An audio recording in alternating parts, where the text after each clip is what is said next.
always a picturesque sight to see traction engines on the road.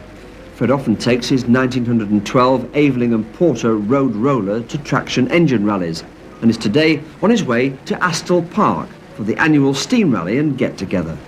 Fred's road roller was originally named Alison after Fred's first wife, but following their divorce, the engine has been renamed Betsy after his mother because Fred feels mothers are more constant and reliable.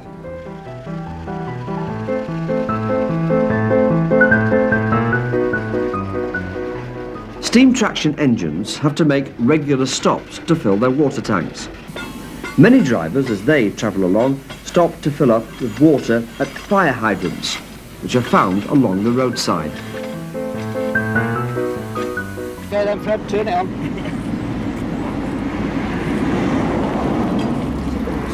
It is a stiff one, isn't it? I think it's coming down the pipe now. We'll soon be with you. There's a good kink in it there. And here she comes. Pressure can't be very great, or Here she comes. It would fire through, isn't it? I can a bit faster than that. To take water this way is technically illegal. But Fred considers he's doing a public service by testing the hydrant and unblocking it.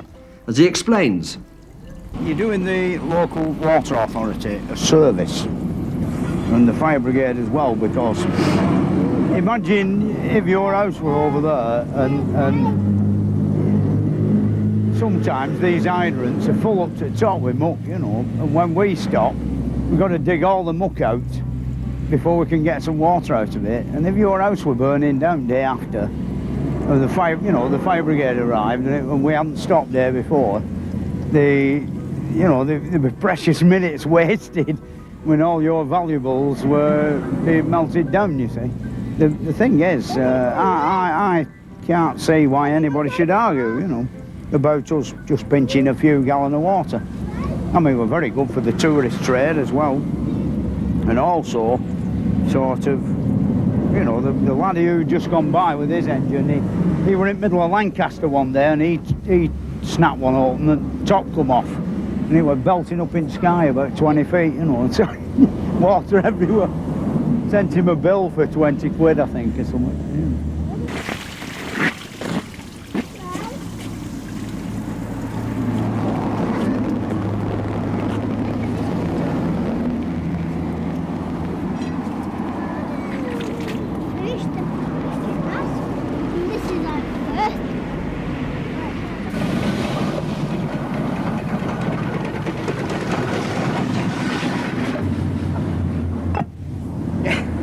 Safely tested, and we'll send our report to the fire brigade. Right, take off.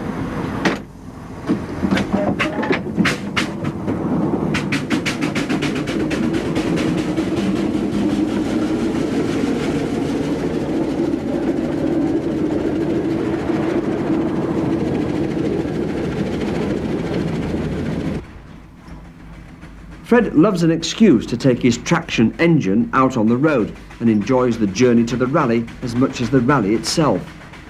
He bought his Aveling and Porter steamroller in 1966 from a Welsh scrap merchant for £175. It weighs 13 tonnes and took many years to restore to its former glory.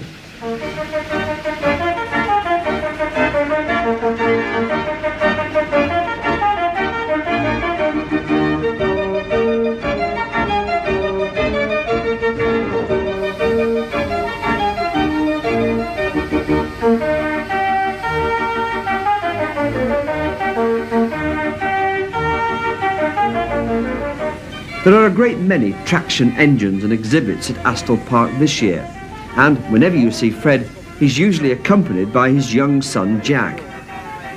Already Jack is showing a keen interest in steam engines, and perhaps with a little prompting from his father, will follow in his footsteps.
Spoke riveting was done hot. It was done by hand. I didn't use a power tool. No. Used a big hammer. But, you've but it done was well, a job. Right. And I must have chose one of the hottest days of the summer to do it last year as well. Yeah. Oh, it's not much fun, is it? The riveting job. No, it ain't. And firebox, is that all, done like a proper one, No, it's welded. The whole boiler's welded. And the rivets that you can see on the side there, they're dummies just for the effect.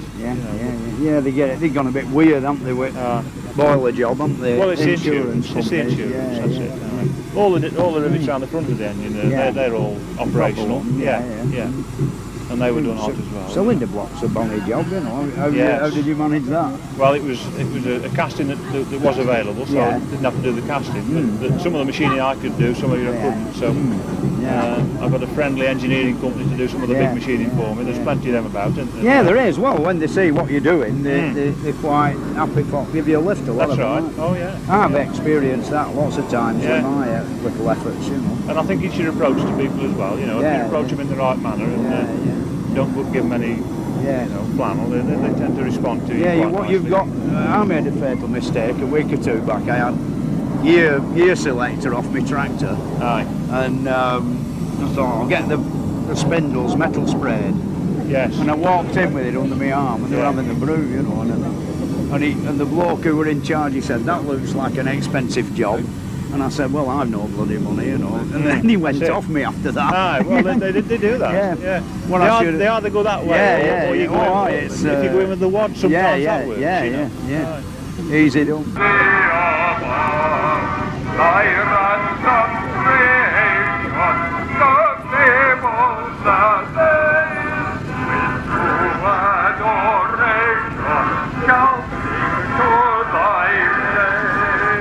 He's a good singer, isn't he? Yeah, he's quite a boy, bit of a wisecracker. I'm getting too old for it, really, It's sort of the first 20 years are the worst. Such dirty things and all, and spew muck everywhere. As soon as you finish cleaning it, it's bad again after the first journey. So why do you do it then? I like it. It's sort of a love-hate relationship.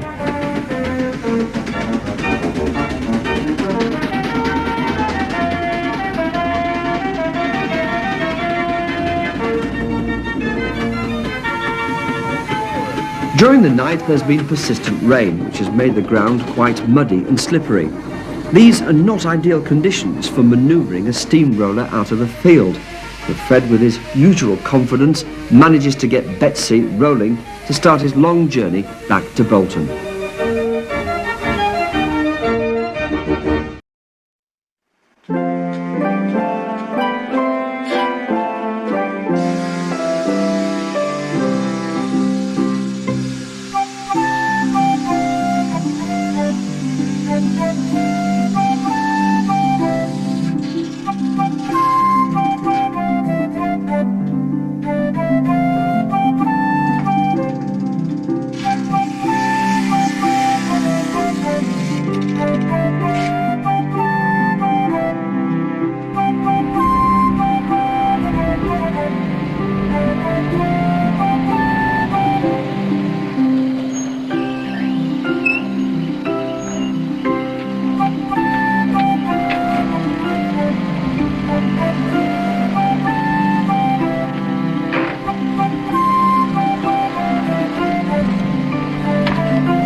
Now this chimney, it once belonged to a paper mill, but according to neighbours round here at the older end, like, you know, it shut in 1920s and then became various other things, you know, afterwards.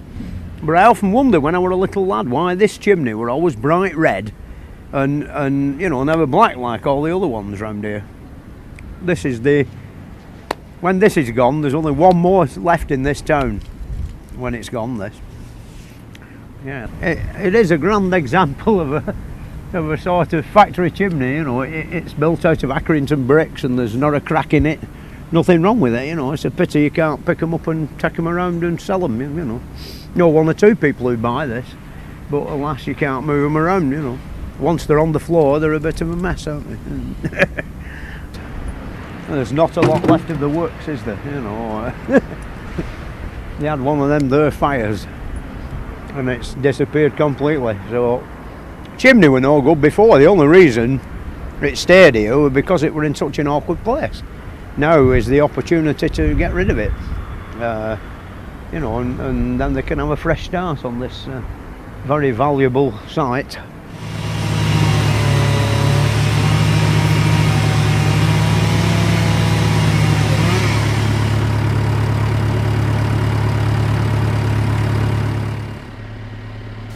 When we're not sat on tops of chimneys, you know, we spend a great deal of time knocking the things down, and basically here what we're doing today is we've removed a section of the brickwork from the base of the chimney stack, and we're replacing that with wooden props and wedges and cap pieces, as you can see.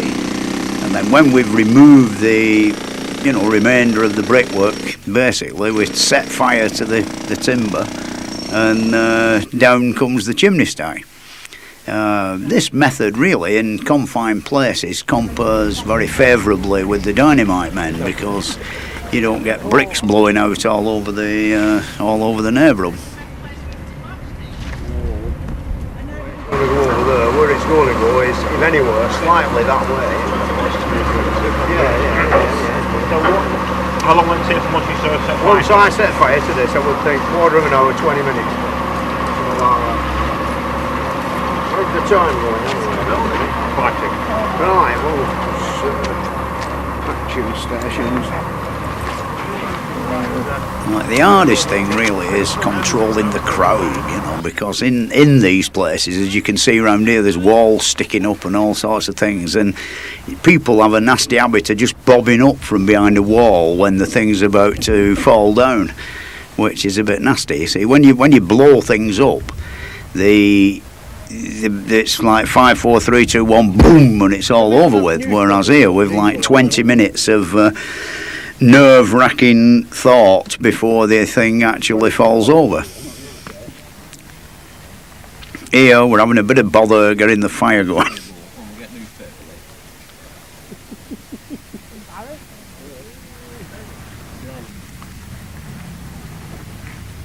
So you need a bit of a torch of this nature to, you know, get the wood and all the diesel oil and the rags going really good, because you've got to get it burning fairly uniformly across the front of the chimney stack. Once you have lit it, it's out of your hands then. It's in the hands of that guy upstairs, you know.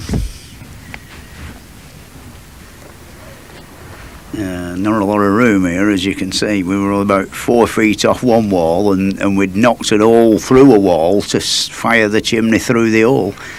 It went very well, actually. We didn't even knock any of the remainder of the walls down.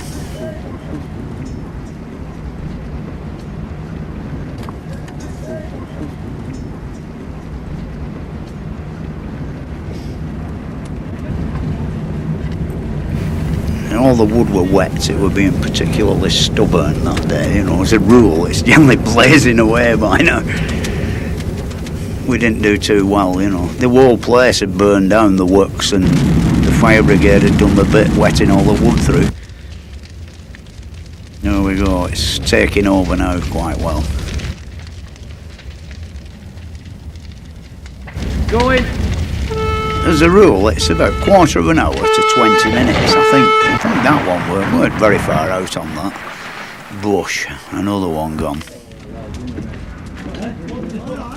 Well, indeed, I'm quite pleased because where the flue hole were, where the smoke went in, you see, it were like sort of 2 foot of brickwork missing, which we could have done with. Yeah. And of course, we propped that up with a big bark of timber. And did you see how it twisted round when it went? You know. Oh yeah, so It actually rolled round on that piece of wood. You know, stood on a big pin, as you might say.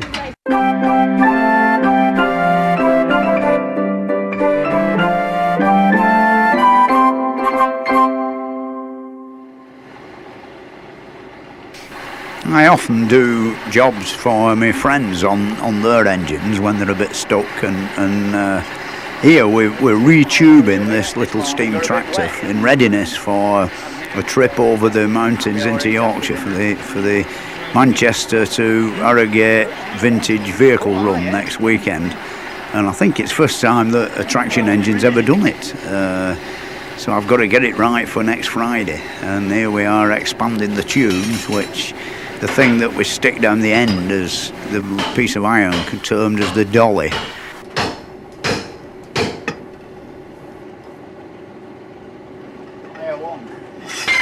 The boiler tubes are always bigger at the front end than the back end. There's Neil putting the dolly back in the fire.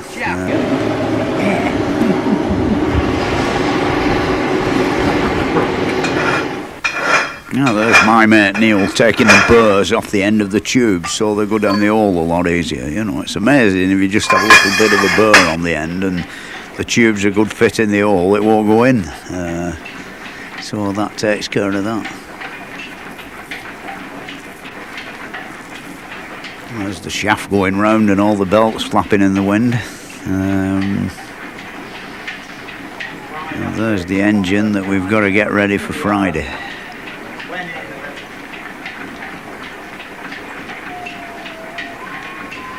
There are 32 inch and 3/4 outside diameter tubes to stick in it. I think here on the lathe we're actually making a new drift to knock the things in with, you know, because you down at the end with an hammer, it'll mess them up, you know, burr them over and make a bit of a mess of them. And our steam driven lathe. There's not many people got a steam driven lathe in this day and age. What we're doing now really is knocking the tubes in and, you know, sort of ready to do the expanding. And they're a little bit tight in firebox, so it's better being tight than slack, because when we put the tube expanders in and they start, you know, if a hot tube starts going round, you're in trouble, like. But there's no way these are going to go round because they're just that nice, got a nice grip in the tube, in the firebox end. And all. In fact, they're a good fit in every end, you know. The expanding we did at the front is also a good fit, you know. Normally you stick them up the hole and you can wabble them about, sort of style. We've just, what you might call, got it right, you know. There's no daylight showing.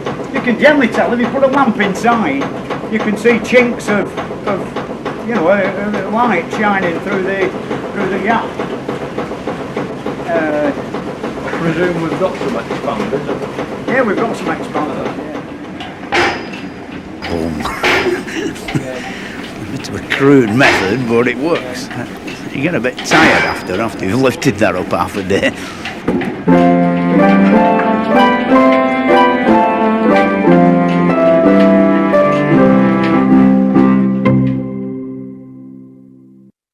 Today's the big day when we're going to take the engine back to its rightful owner, who lives about 6 or 7 miles down the road, you know. So we're now going to be shortly lighting the fire and going round with the oil can and getting it all ready for the journey.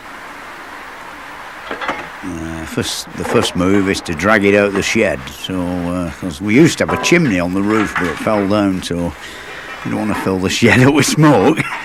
So we'll drag it outside and light the fire.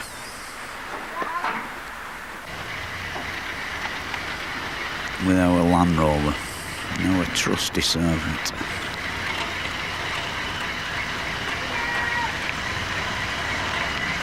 It's only a teeny engine, so the Land Rover will pull it quite easily, and it's a bit of a downhill out of the shed anyway, so it ain't too bad.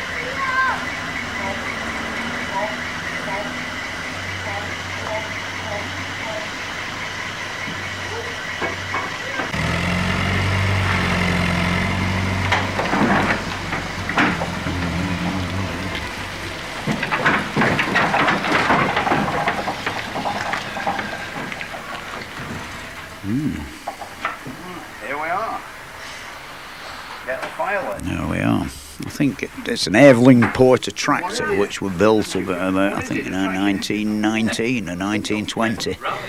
I remember the guy buying it, and I helped him to put a new firebox in it and a new front tube plate, and made a new tender, and he's done quite a lot of work on it. It's a very good engine now, it goes very fast. A racing machine. There's young Jack enjoying himself. It's alright. Tomorrow we're going to this bloody traction engine rally. This morning we've got to take this traction engine back to Bury, and you know, be at dinner time-ish when we get back, like. Yeah, so, yeah, make sure nobody nicks it. Yeah, there's Jack. It's amazing how much Jack's learned, considering he's only 4 years old. You know, he knows all the names of all the parts of the engines, and where everything goes.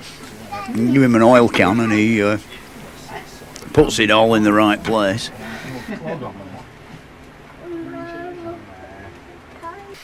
You can see why steam engines really went out of fashion. It takes about an hour to get one going, sort of style. Oh, there's our friend from the BBC come giving us a lift. We have lots and lots of visitors from all walks of life, from the most humble to the very rich, you know, noble men as well. Like. Just doing a job on an engine that belongs to an His Lordship gent. Steam coming out of the safety valves. Ready, movement, we're off. Give it a trial run down the road first, I think, see how it performs.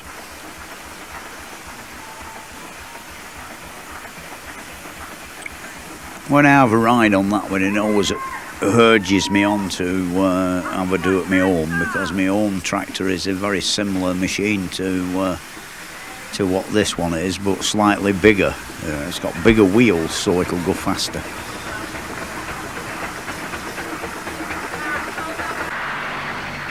There's one for sale in the World's Fair this week at £32,000. Just the same as what this is. Oh, very similar.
Upton-upon-Severn, I think it is, and you know, this is really what it's all about. You know, really enjoy this business. In fact, really, it's one of England's best tourist attractions now. There's basically thousands of people come to these doos every weekend during the summertime. You know, I never realised there were that many people filled up with nostalgia and steam engines. You know, over the last 20 years, it's really come on heavy, this stuff. I mean, now people are paying literally thousands of pounds for a ride like this set of gallopers, which, of course, they were so big and so hard to move about in the old days, they couldn't get rid of them fast enough, the fairground men, for one that, like, folds up and shuts away into one box on the back of a wagon.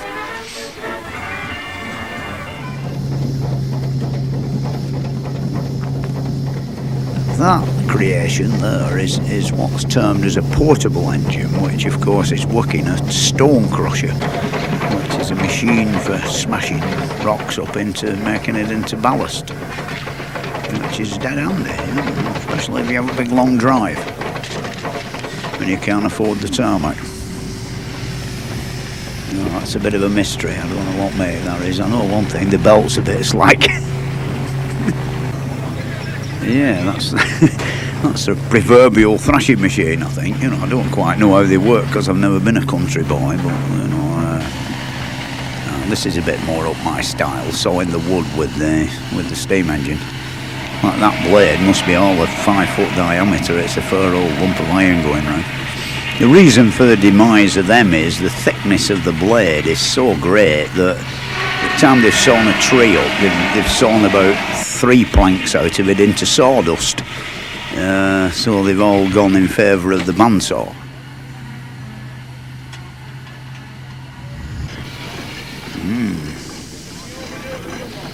There's his lordship's machine, Messner Castle. That's Mr. Dennis Brandt and his big Fowler Roboco. It's not Atlas. Atlas is my favourite. That one is one very similar. Well, it's got wooden rims on the wheels now. Cost him a lot of money, and he says he gets very upset when he sees all the wood on the tarmac because you've gone along the road wearing them away. One small Dibnah. I can't do that anymore. I'm too old. There he is. If I do, I suffer Something in the weeks city, of bad he isn't accidents. But be careful. Handsome piece of tattle, that. Yeah, there's the wood, you see what I mean, you know. All bits of wood coming off.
won't get the end of the hose pipe.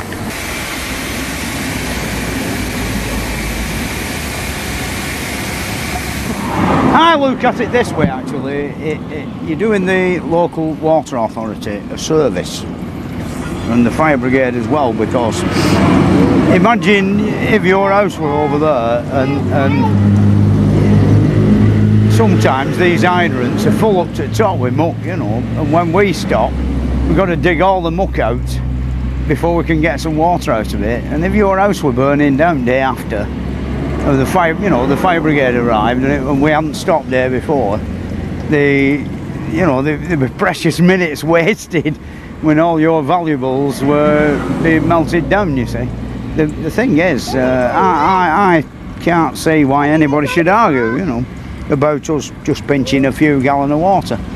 I mean, we're very good for the tourist trade as well, and also sort of, you know, the laddie who just gone by with his engine, he were in the middle of Lancaster one day and he snapped one open and the top come off and it was belting up in the sky about 20 feet, you know, and so water everywhere.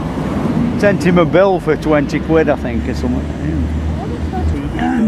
It wouldn't be so bad if it were an easier, and you have to have the strength of... It's never been old for a long time, has it? Yeah.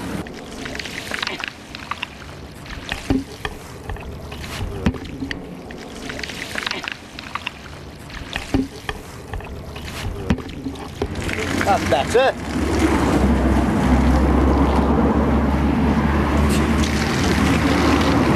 And you turned it off.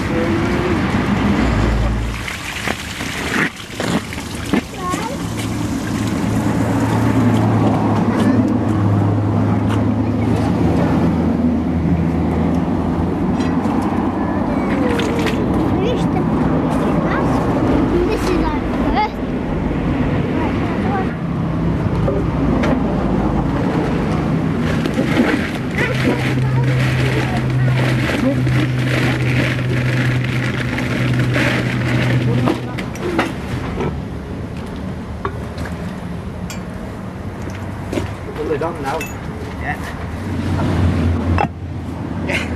Safely tested and we'll send our report to the fire brigade.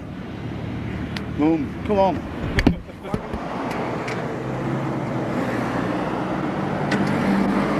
Take off.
I'm getting too old for it, really, you know. It's sort of The first 20 years are the worst.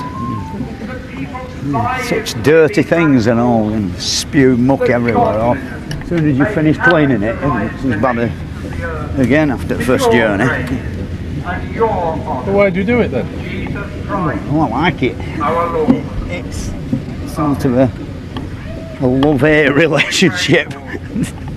All those who are sick.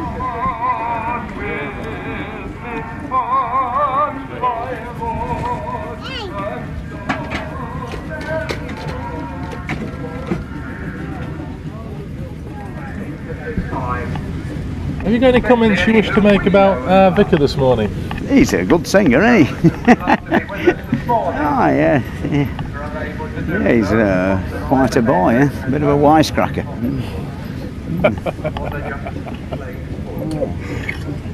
Oh, it's not looking so bad now. We're nearly ready for the grand turnout, you know, the race round the arena.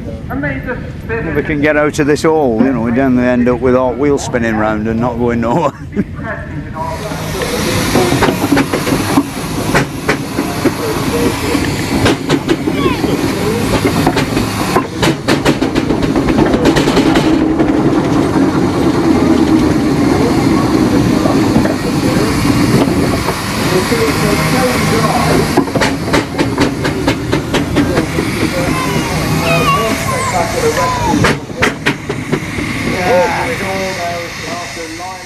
This is Assel Park in Cheshire, near Jodrell Bank or Macclesfield or whatever you want to put it, which is a really nicest traction engine rally, one of the nicest in the north of England, which I've been going there for about 15 years. The only problem is it's a full day of a job from Bolton to Chelford. You know, it's a fair jag on a steamroller.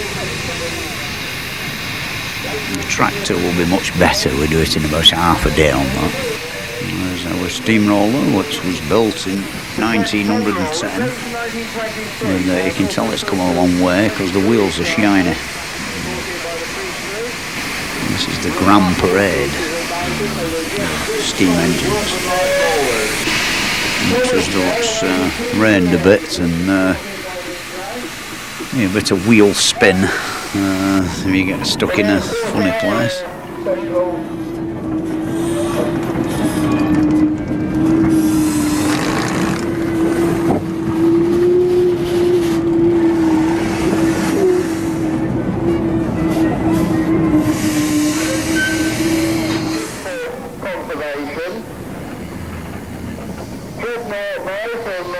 This engine is one of the biggest showman's engines that has survived.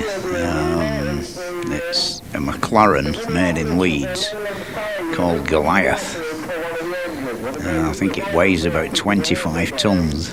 It started its life off pulling big guns in the 1914 war and then ended up bought by a man called Mr. Pat Collins in Midlands, who had a great fleet of traction engines. Ended its sort of showland days at Alton Towers in Staffordshire and purchased from there by Mr. Lithgow, who spent a lot of money and time on it, making it into what it is today, you know, a magnificent machine. This is an Aveling tractor which has just undergone severe boiler surgery, and the fact it's had a new firebox and I think half a new tender and a new front tube plate. Mind you, they've all done 70 years, you see, these things, and they get a bit worn out. Somebody has got to spend a lot of money to bring them back to runnable condition again, even before you start with the paintbrush. Really, for somebody who owns an engine, you know, the actual do's are pretty what the same wherever you go, you know. A lot of people load their engines up on low loaders and zoom along at 60 mile an hour and can't get there fast enough. But for me, I'm afraid I much prefer steaming the thing all the way along the road. It's that sort of unforeseen encounters and minor disasters and meeting different people along the road make the thing, quite exciting. We've ended up at weddings and all sorts of things going along. Like little Jack, he's magic. You want to try and get him off the damn thing when he's screaming and shouting. He don't want the day to come to an end. Like the engine in the background with the great crane on it. That's ironically belongs to a man called Mr. Crane who has the crane engine. And he lives in Wolverhampton. He's a nice sort of guy who he's got quite a few engines, There's a little teeny one, there's a lot of them. They're quite expensive to buy now. They change hands for fees like £15,000 and £20,000, depending on the quality of the model maker. There's a very beautiful model. Really, it's harder to play about with a thing like that, actually make one like that, than it is mess with the real thing, other than the fact that everything's nice and light, but 3 times as fiddly to make one. That's Steam's answer to the diesel road roller, a Wallace and Stevens Advance road roller, which has no flywheel, so you could put it in reverse quick. It didn't sink in the tarmac like a 3-point standard roller with a flywheel. By the time you've stopped the flywheel going round, the thing has actually sunk down into the tarmac, and so it put paid to 3-point steam-driven road rollers, and the Wallace were the last attempt to overcome this. But alas, the diesel engine won. There's our friendly policeman on his bike.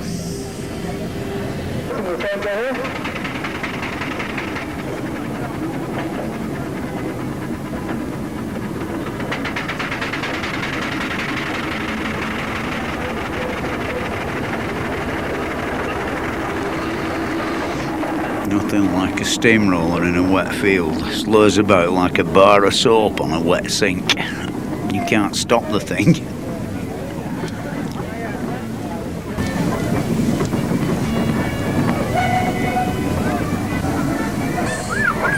That is an Aveling steam tractor going very fast.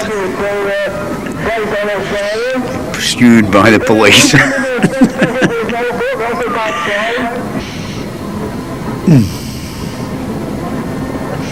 It's quite funny, this. He's been on the beer again. Somebody throwing coal at him. Some people actually think this is real, Lost his bike now. Yeah, some handcuffs and all, they don't half hurt. They're a bit on the small side, and he puts them on and pinches hot whiskers on your nose. This guy is actually still a policeman, I believe, and it's nice to see like this sort of public relations exercise.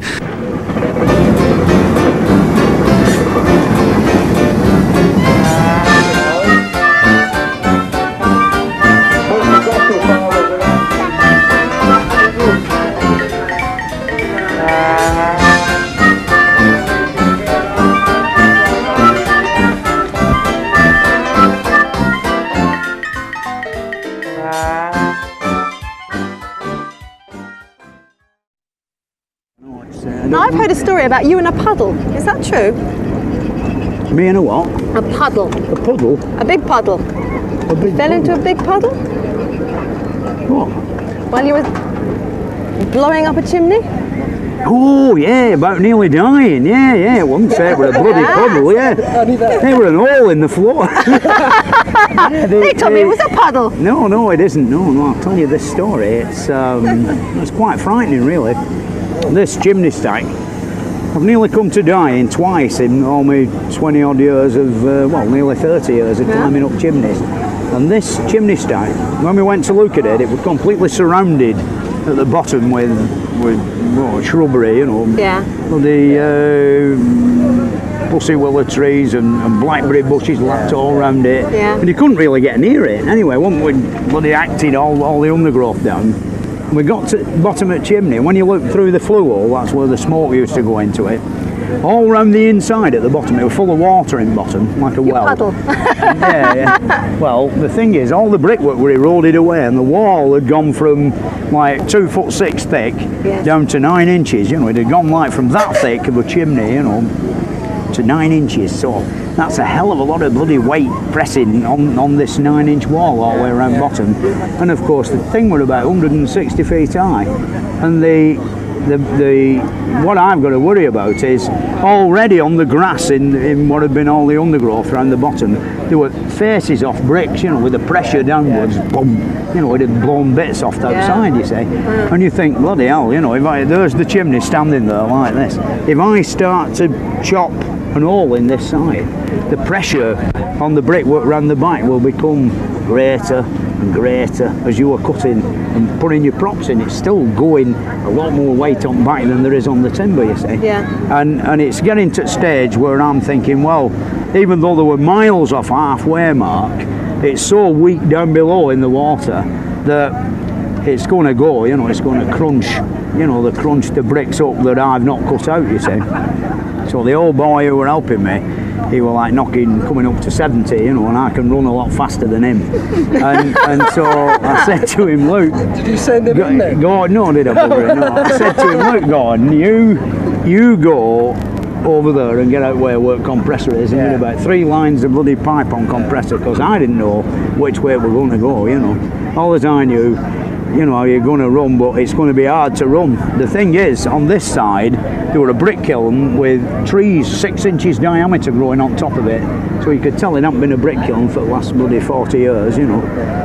That side of it, where the clay pit had been, there were a big fence up that had red skull and crossbone signs all around top of it, because they filled it up with some highly toxic stuff and put some topsoil on, and they'd surrounded it with this bloody horses kept sinking in it and all, you know, donkey plonkers. So I couldn't run that way, I couldn't climb on the brick kiln. That way were impenetrable bloody blackberry bushes and all that. Behind it were the scrapyard from a forge, all lumps of iron and piles of cinders and all sorts of bloody rubbish in way. So it's a bit worrying, you know, which way you're going to run if it's heading for you, you know, sort of thing. The thing is that I'm stood round this side and the bonfire's in front, and we lit the fire round here. And I said to Gordon, you bugger off over there, I'll light the fire here and I'll keep chiselling while it's advancing round this way, the fire. And it had got to a stage where the heat of the fire were burning my leg, you know, still bloody drilling away at the brickwork. And when it's going to go, there's big vertical cracks appear in the masonry, you know, in the brickwork. And you can see them? Yeah, you put chisel on wall and just pull trigger, bang, once, and this crack will start, you know, instead of, if it were a garden wall, you'd knock a quarter of a brick out, like, well, these are going like 3 feet long right upside a chimney, you know, and it's going, you know, like, it's going to go, you know, so, and I backed up and fell down this bloody hole 4 foot deep, you know, sort of full of water. And what it were like, the chimney were there and the brick kiln were here, like I said, the flue went underground, and it was one of these types of flues that went right round the bottom of the chimney and went in through slits, you see. And of course, all that had collapsed, so we could see inside where the water were. But back here, it was still a big arch underground. But kids had like caved in the top, only about 8 feet from the bottom of the chimney. And all as it appeared to be on the floor were like a little puddle of water full of dead leaves and twigs and sticks about 3 inches deep. There was that much greenery on top of it, you couldn't tell how deep it was. How'd you get out? Well, that's it, I still don't bloody know to this day. The thing is that I went down this hole and I felt my legs going like that in the arch inside, you know. I thought, where the bloody hell am I going, you know? So I'm up to here in the bloody water, the jackhammer over my head, you know, they're only like little. Oh yeah, still there with rubber pipe on, yeah. Like a bloody gun, you know. Yeah, but only little ones, you know, like a PC9 is about, the body's about that big and the chisel's about that long. So, you know, you can haul one up pretty easy.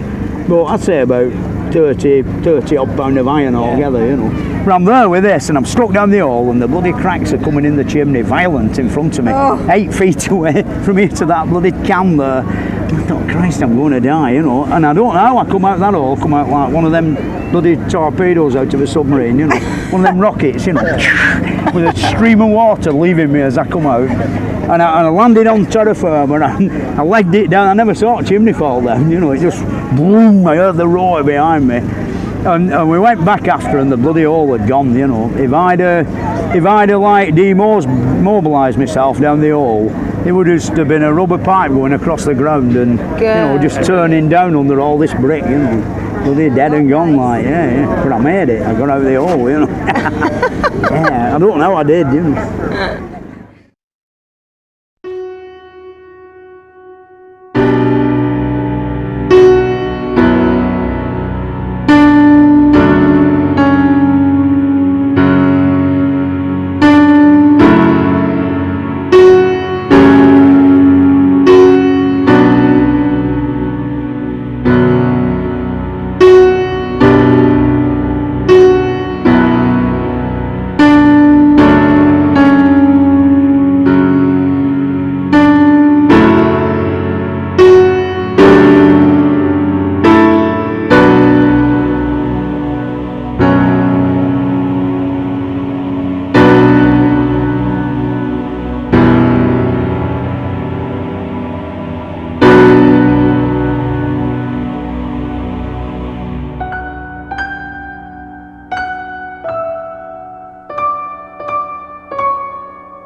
The whole place has been ransacked, things stolen, things destroyed, a legacy of a lifetime.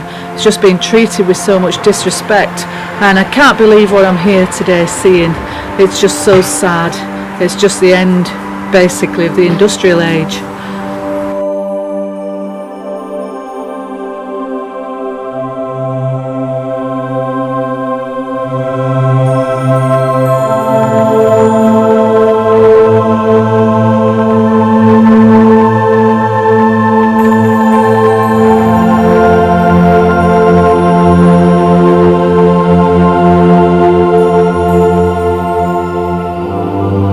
And I got a phone call from Alan McEwen, a friend of Fred's, and he basically said he'd been past the house, he'd visited the grave on that Saturday and seen things in the garden which he considered, in his opinion, shouldn't have been there, such as like an old lamp, oil lamp, a miner's lamp, things of that nature. And he said I better go back and find out what's happening. So I took my mum back to Blackpool and picked my son up, came back to Bolton, opened the front door, and sure enough, everything was totally ransacked. They'd gone through all the drawers, all the cupboards, everything had been pulled out. Things, not particularly in the house destroyed, but certainly they'd spent a lot of time in there looking through. I'd say maybe gone back twice and had another look, because they'd even been in the loft, believe it or not. I was very much hoping that this place would be turned into a heritage centre when all the estate matters were settled. I would have liked to have seen everything preserved. In my opinion, in an ideal world, all this out of the sheds, if it couldn't have been held here in situ, would have been taken to somewhere like Manchester Science Museum, preserved for posterity, or anywhere really where they had the space. Because as you say, hallowed ground, people had come far and wide to see this. And now it's just a distant memory of Fred with all his lovely things destroyed. Very sad.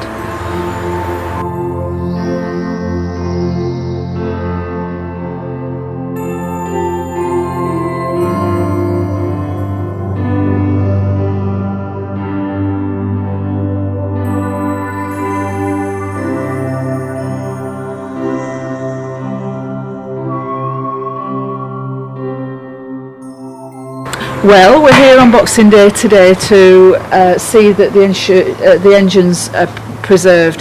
That means taking them away on a low loader so they can't be subject to any more vandalism, and that's something which must be done very, very quickly. I think if there's any cloud at all which has got a silver lining in this respect, it's that these engines haven't been totally damaged and stripped of all the brass work. You know, we've sustained damage to Betsy, one of the plaques has been taken, but you know, I'm just relieved and pleased that we can move the engines today, and at least they'll be safe. Don't know what will happen to the rest of it. Short of 24-hour security, there's not a lot we can do. Just hope and pray that they grow tired and don't keep coming back.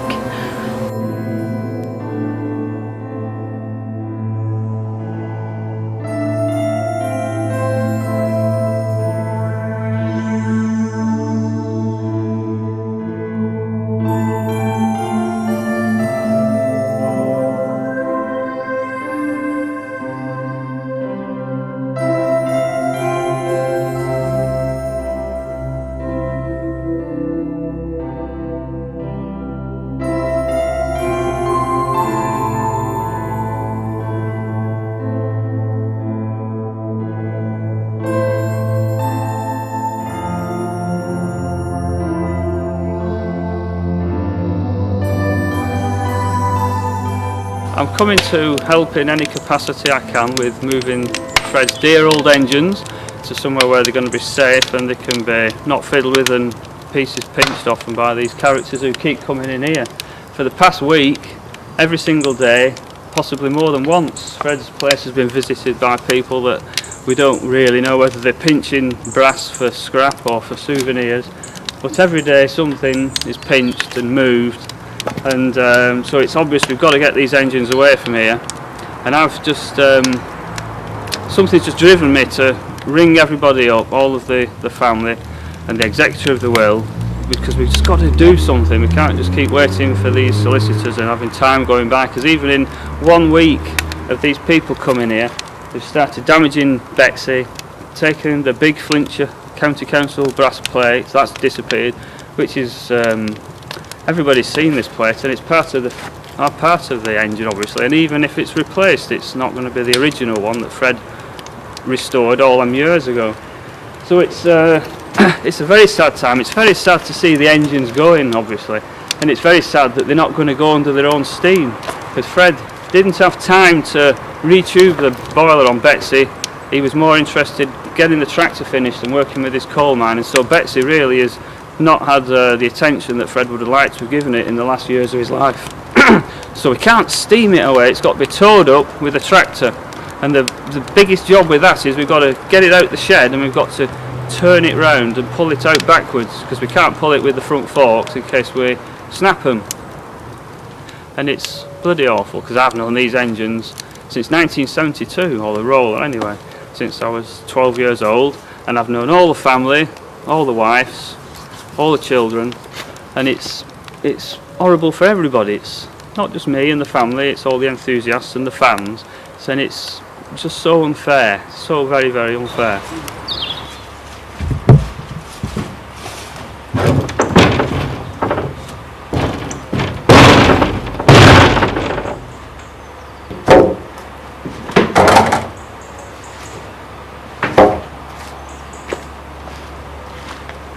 But I'm sure without a doubt this has been the last time that this engine will be here. The roller's been here since 1968, that was the time Fred first bought the roller here. When he got it in 1967, he kept it on a little bit of wasteland on Manchester Road where the Greyhound racing track was. And the very first thing he did at this house was make some gates at the top of the road and dig a few trees out and some roots and make this driveway up to the drive.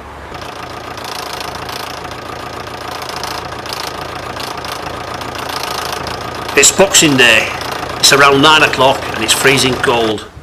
Most self-respecting people are at home, ensconced around the table waiting for the family to arrive for the midday meal. It's a very sad occasion because we're here to remove Fred Dibnah's famous collection of steam engines and other artefacts. He wants to get back of it somehow. Just a few days earlier, Christine, that's my wife, and I were nearby. We'd visited Fred's grave, and we decided we'd just come round to the front of Park Cottage, and out of the car we got. I strolled along the front where we parked the car by the railings to the front of the cottage. Very sad, very forlorn. Looking through the fence, I noticed that there were a miner's lamp, and this was the miner's lamp I recognised as belonging to Fred, and Fred had it and lovingly restored it and polished it on his mantel shelf for many years. And there were also a candle sconce and one or two other articles. Within a second or two, the penny dropped that, by golly, there must have been a burglary. So without further ado, I telephoned Michael Webber, another close friend and a very dear old friend of Fred's, who was very shocked, obviously very shocked, and then a series of events led up to him getting in touch with Fred Dibnah, which has resulted in this morning's business here at Radcliffe Road.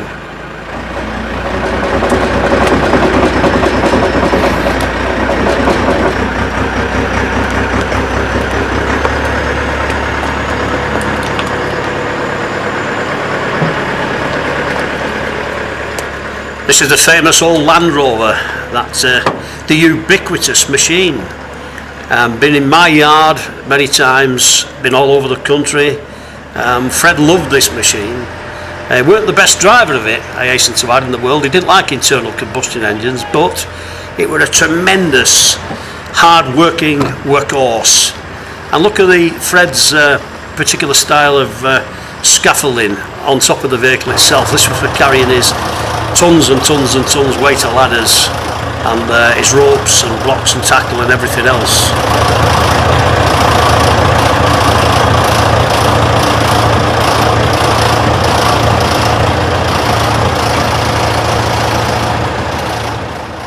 We've had to bring in a specialist team. We've got Johnny Johnson of Johnson's from the Banks near Southport, and they're famous at being heavy recovery specialists of heavy goods vehicles and related machinery. They've got all the necessary winches, trailers, tractors, loaders and similar equipment. And there's also Alan Atkinson, an old friend of Fred's, with his tractor unit and his long trailer, and this will be the first time that the two steam engines have been on a wagon trailer together. Alan Atkinson were a close friend of Fred, and indeed he carried Fred's engine, the steam tractor, all around Britain during the making of the BBC film Made in Britain, that Fred portrayed as magnificently as he did. I find it very sad surveying this scene. It's a tragedy. Fred was a very close and dear friend of mine. He was very inspirational to me and inspirational to many others. This site were his life. This back garden, as he referred to it, were his all-encompassing passion.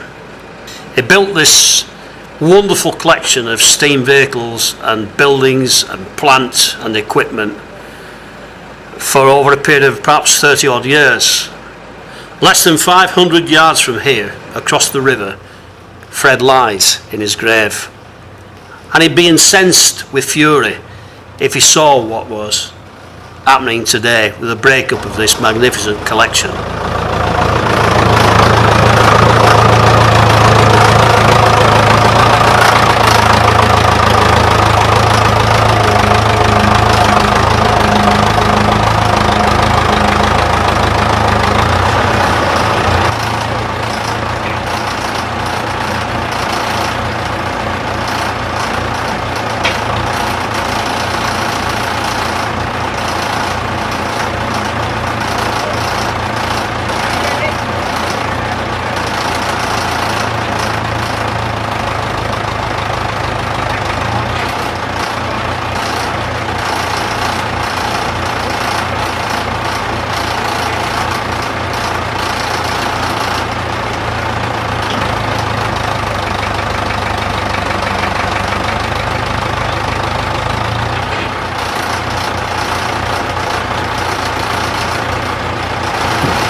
The last time this bonny little Aveling engine saw the light of day was the sad occasion of Fred's funeral in November 2004.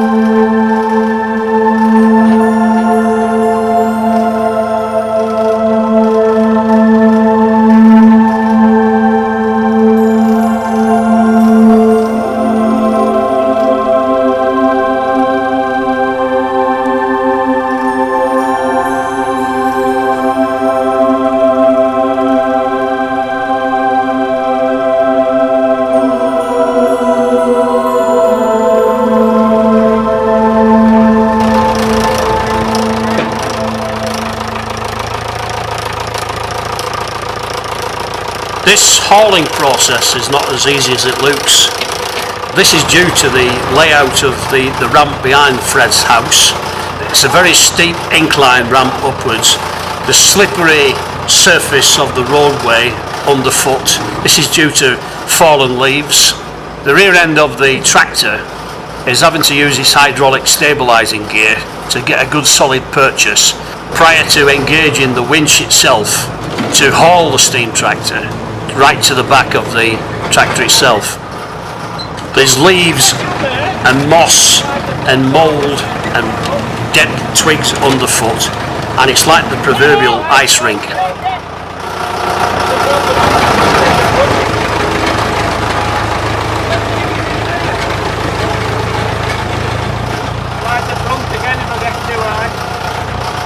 This is a particularly sad or poignant scene because I like to see an engine hard at work, working hard against this incline under its own steam power, not being hauled by the power from an internal combustion engine, and Fred would have agreed there wholeheartedly.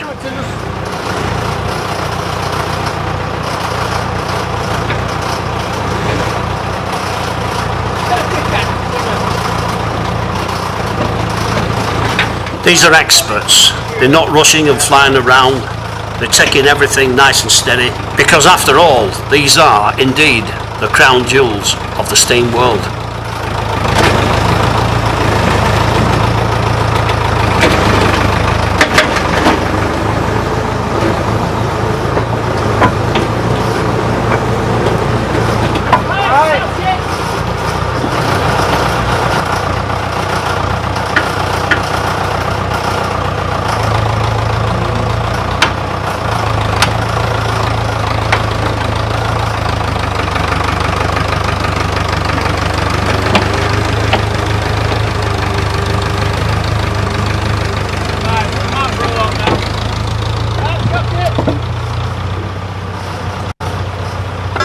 The lads are busily engaged securing the tow bar to the rear end of the steam tractor, which in turn is to be coupled to Johnson's loader, which is going to take up to the rear.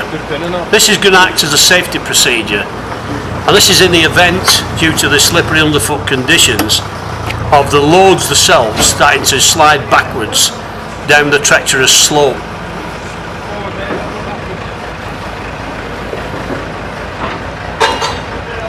This is a precise operation.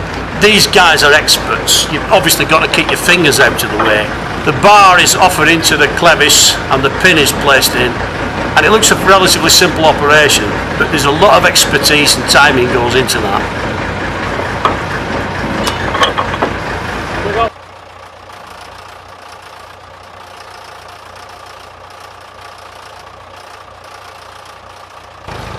Fred promised David Hall that he would get the steam tractor up and running, and this in fact was prior to his diagnosis from the hospital of his terminal illness. And notwithstanding that illness, he nevertheless, being the man he were, a true man, a true northern man full of grit, he got stuck in and he actually completed the tractor, made an absolutely stupendous and astonishing job of getting that up and running, particularly so when he was so desperately ill.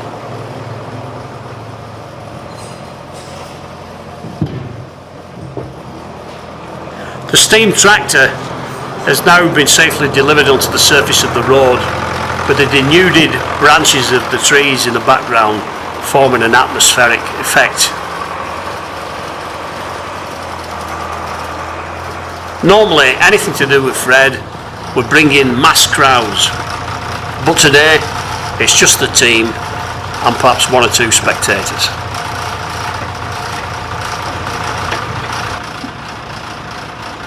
I met Fred at a mill at Worsley in the west part of Manchester in 1981 while I were engaged on work and he were there also, and we just hit it off, and we realised quickly that we shared a passion for all aspects of engineering.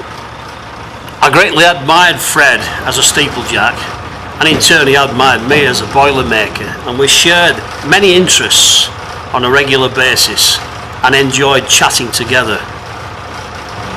As a master boilermaker, I used to compliment Fred on his expertise in all aspects of boilermaking, whether it be flanging plate, whether it be putting patches in, and particularly so when it comes to riveting, because he was an absolute master at the art, and it is an art. And I've seen many boilermakers throughout the years who could not put down a rivet like Fred Dibnah could. Fred never got round to actually naming this engine. He just described it as the steam tractor, or the Aveling steam tractor, the racehorse. He always wanted it to do 16 miles an hour. Whether it got to that, we don't know, because of course when he first commissioned it and put it onto the road, he had troubles with its steaming, and that was mainly due to the valve gear.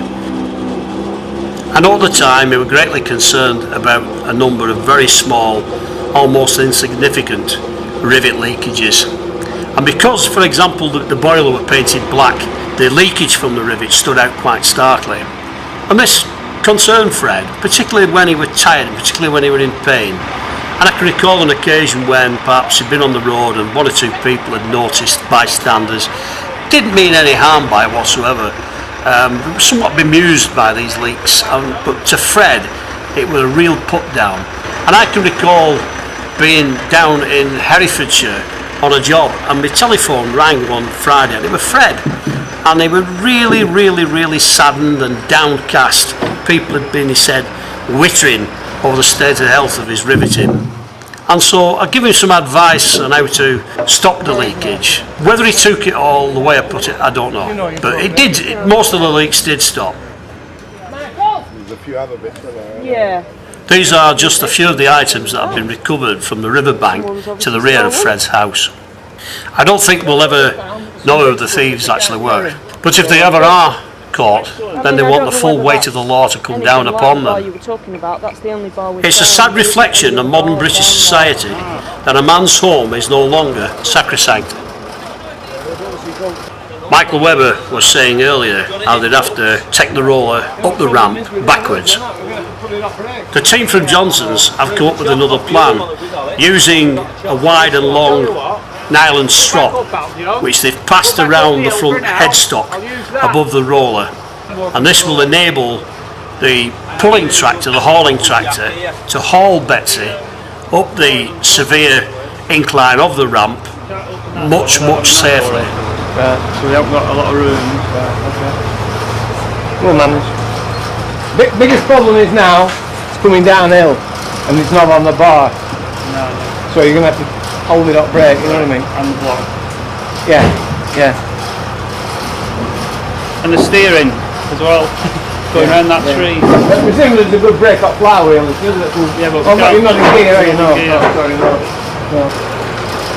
Went fairly smoothly with that one, didn't it, Alan? Yeah, a lot more weight in this one, obviously, and these leaves don't help with traction, you know what I mean? Very slippy, so. But you could see it sliding to one side when he went round that corner, and that's what we're frightened of, pulling it at an angle. It's a different kettle of fish altogether with the roller, isn't it? Yeah, no, it's going to be. We've got the right man here, Johnson, so. If he can't do it, nobody can.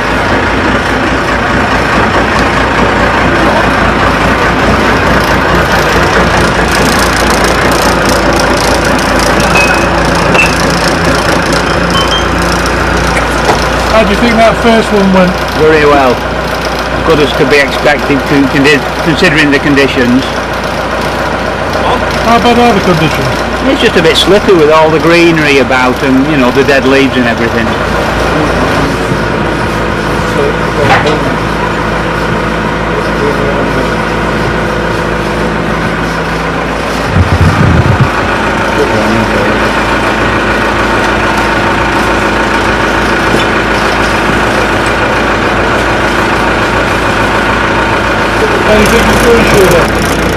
Well, we're doing a great job. It's sad under the circumstances, but of course we're in capable hands, and this is the right thing to do.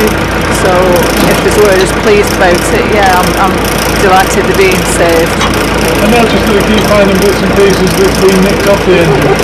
Yeah, that tells me I think it's children use somebody coming in. It's people taking things and they don't really know what the value is of stuff, which I'm pleased to finding bits and pieces anyway, obviously. So I'm going to go down for a recce in a minute as well once I've seen the traction engines moved. I can't steer this round here, so we want you to stand on this chain here. Yeah. Hold on to something. Just bounce on it. Yeah. And it'll help me to steer it round this corner round. And then you might have to do it on the other side. Should I have hard hat on for that? And gloves.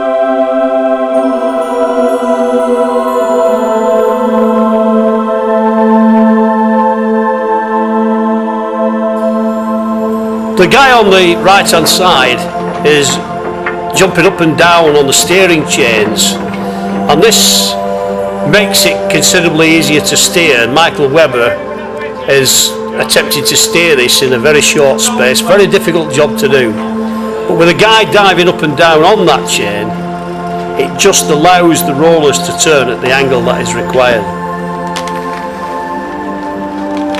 And out she comes. And it's a magnificent achievement.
Extricating the roller out of the shed was one thing, but the next, of course, is to get it round the great big stubborn ash tree and then to align it at the bottom of the ramp in readiness for hauling it up. The roller was originally named by Fred Allison after his first wife. However, after the divorce, he rechristened it Betsy after his mother, because in Fred's own words, mothers were always constant and utterly reliable. Next to Sheila is Fred's former right-hand man and cohort, great friend of Fred. Hadn't known Fred very long, perhaps 3 or 4 years, but an absolute superb friend to him, and particularly when he were ill. Obviously he's feeling the strain of the day. You can tell in his face that he's a very, very sad man, and rightly so, we all are. When the first engine was pulled out of the shed, it was considered to be an easy task. Now this was something different, attempting the roller. considerably heavier than the light steam tractor, and very numb to negotiate and manoeuvre around the confines of the yard. There were an awkward ash tree to get round, and then the long haul up the ramp before getting out through the gateway onto the road itself. So considerable effort and a certain amount of concern would have to be involved.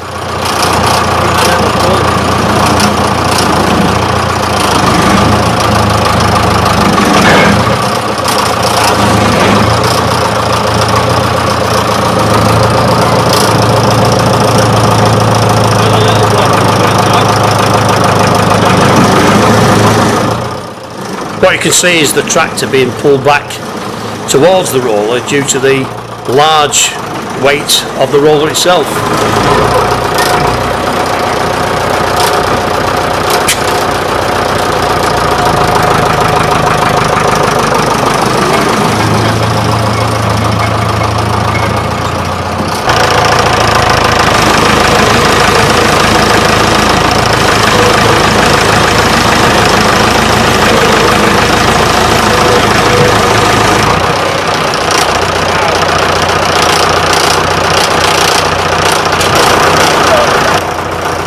You can see the sadness etched into Michael Webber's face, because Michael has been connected with Betsy since he was a boy of about 12 years of age.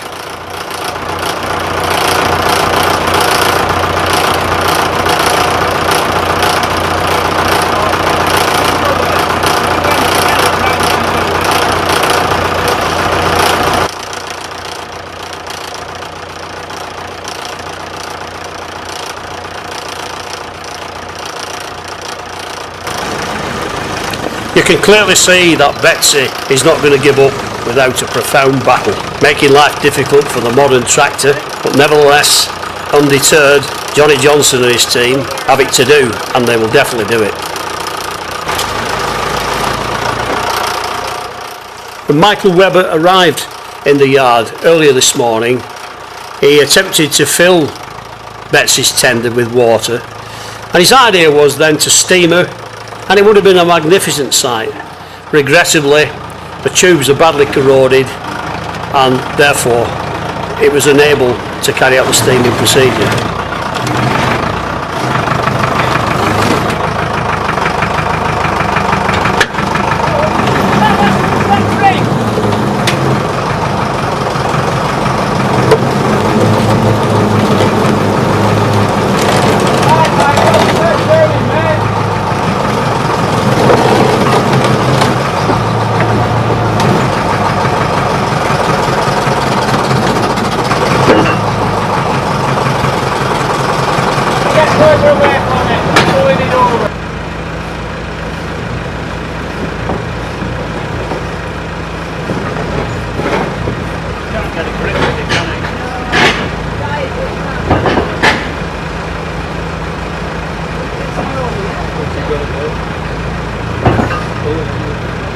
So what are they doing here then, Alan? We're going to take it round, we've got a bad pulling angle here, so we're going to put it round bottom at tree through a snatch block to pull at right angle. We're pulling it sideways, unfortunately, so fortunately we have a tree there.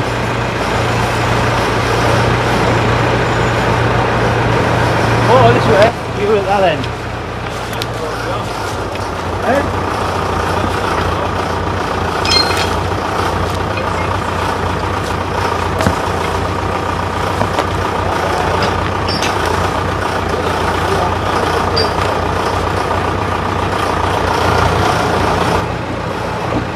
Having wrapped the steel hawser of the winch round a nearby ash tree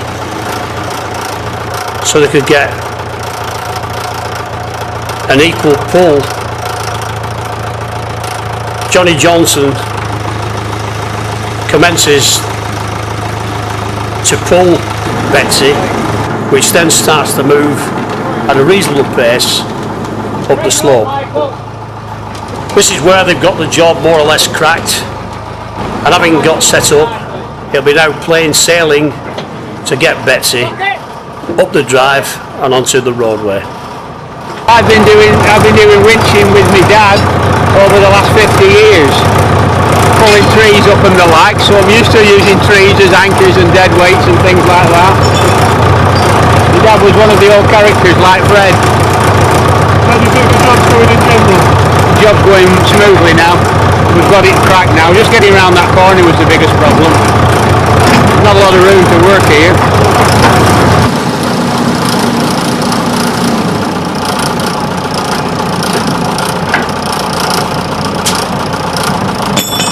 Give him a lift, Alan. Give him a lift to jump them up. Sorry.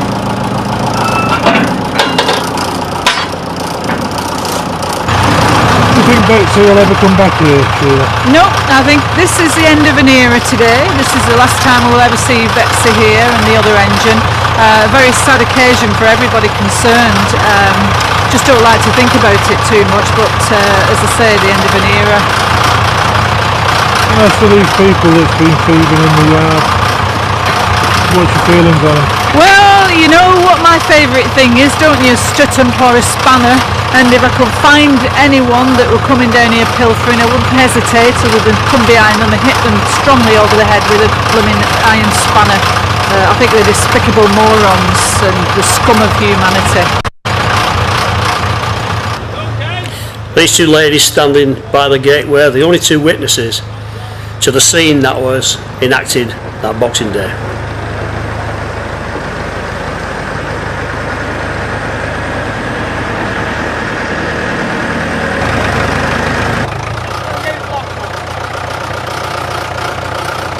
At Fred's yard, owing to the geographical location, as it was perched on a steep side of a river valley with one hell of a drop beneath, it was always difficult to make a roadway down to the yard.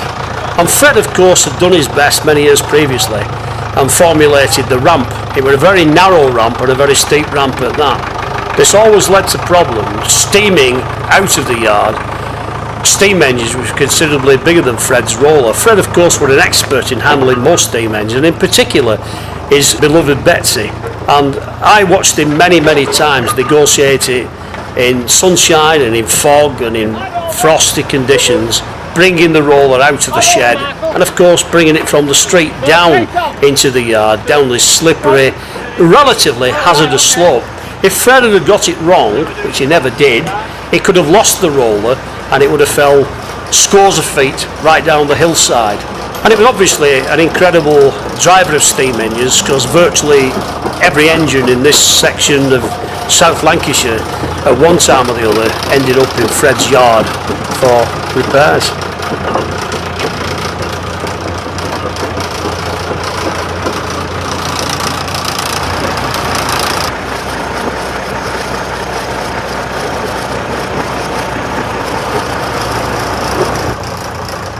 They're backing her up for a straight run onto the trailer.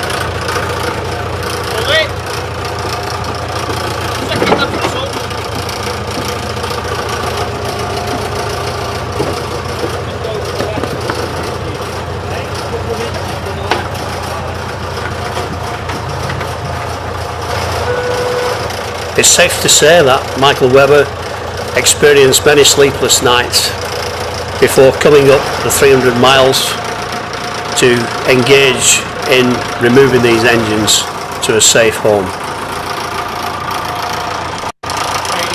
Betsy's been on this trailer dozens and dozens of times. She's travelled up and down just about every motorway throughout the length and breadth of Great Britain, and thousands of people have seen the engine and Fred all over the country. You're witnessing the end of an era, for literally hundreds of people still come to the railings of Fred's yard at Radcliffe Road to stare down and to take photographs of the now sad remains of Fred's wonderful workshop and his yard. And it's never going to be the same again because the engines are now missing.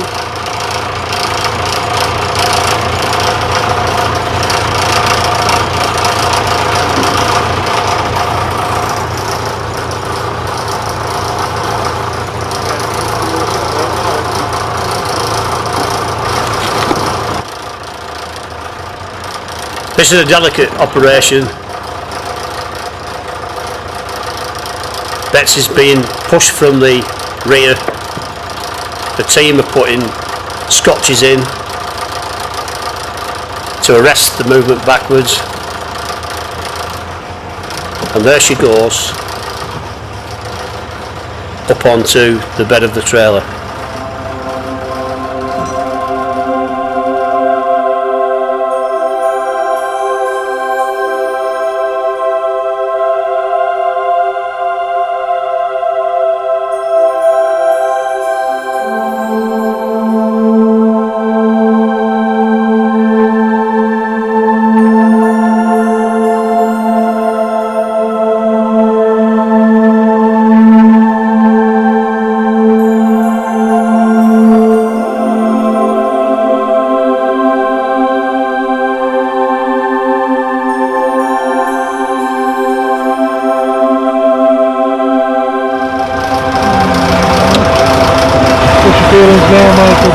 Well, I'm a bit choked up really.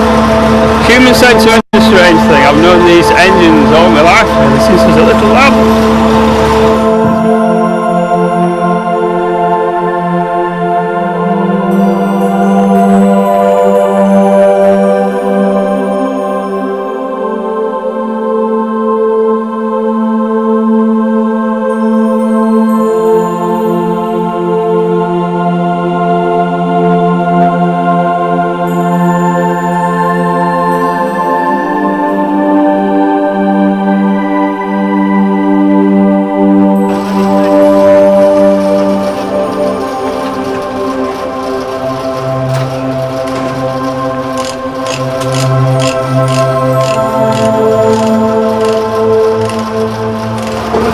At this stage, Alan?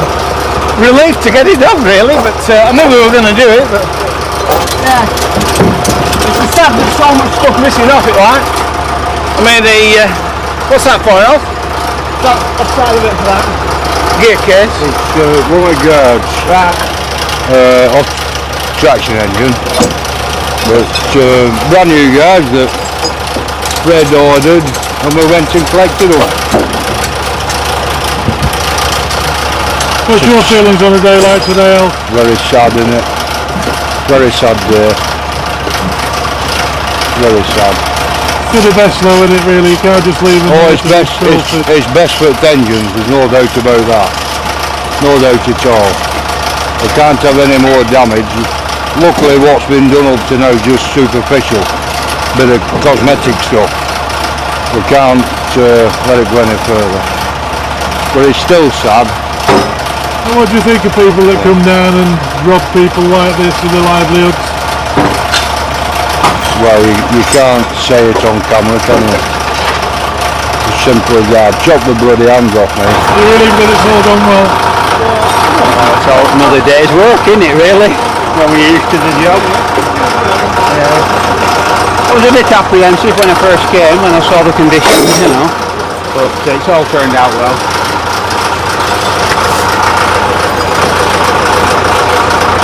What's your thoughts on the people that's caused this to happen? Well, the hooligans, aren't they, at the end of the day? They're all after a fast buck, aren't they? There's no need for them to do it, but I'm afraid the world's full of people like that now, isn't it?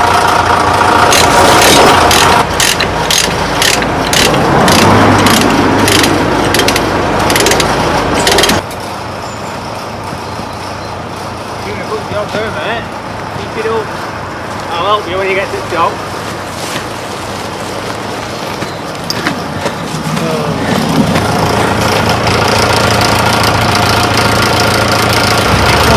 This is the whistle that we took off yesterday to fill the boiler with water, but unfortunately all the tubes were leaking, so we couldn't steam it up to bring it out. It would have been good to steam Fred's roller out for one last time, but unfortunately it's not to be. I'll just put it back on. So this really is it, Sheila? Yeah, this is it. This is the final destination now. No more will we see Betsy and the other engine at Radcliffe Road. Very sad day indeed. I'm really heartbroken about this. Should have been left here. Should have remained here. But for mindless vandalism and stupid, irresponsible people, I think Fred's legacy will live on at Radcliffe Road for people to enjoy. Good job, mate. Keep it up. I'll help you when you get to the top. All the necessary tackle that belongs to each of the engines is carefully loaded onto the trailer.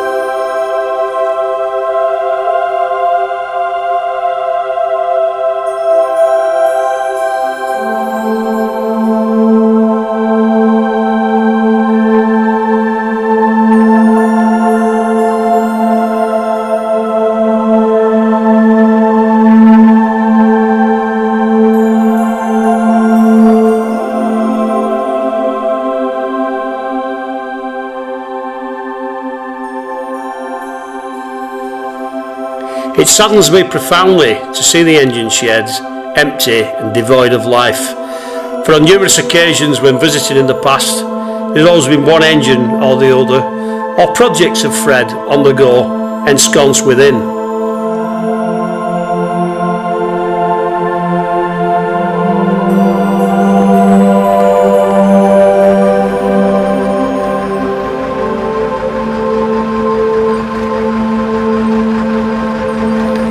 I can recall numerous occasions when I visited Radcliffe Road and Fred would be ecstatic. He'd be full of glee. He'd have that particular bright and breezy smile that we all remember him for.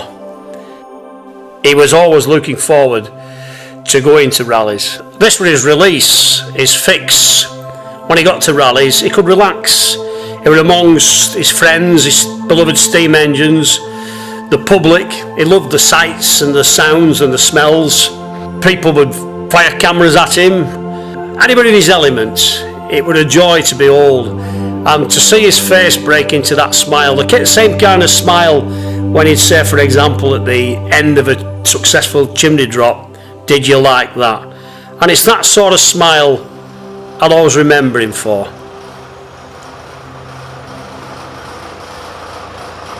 The two engines have been loaded onto the trailer. Today fills me with a deep sadness, and it truly is the end of an era. But how things have changed. For here we are, on a cold, miserable, dank Boxing Day. Fred's two treasured engines sat here on the back of a trailer with an uncertain future.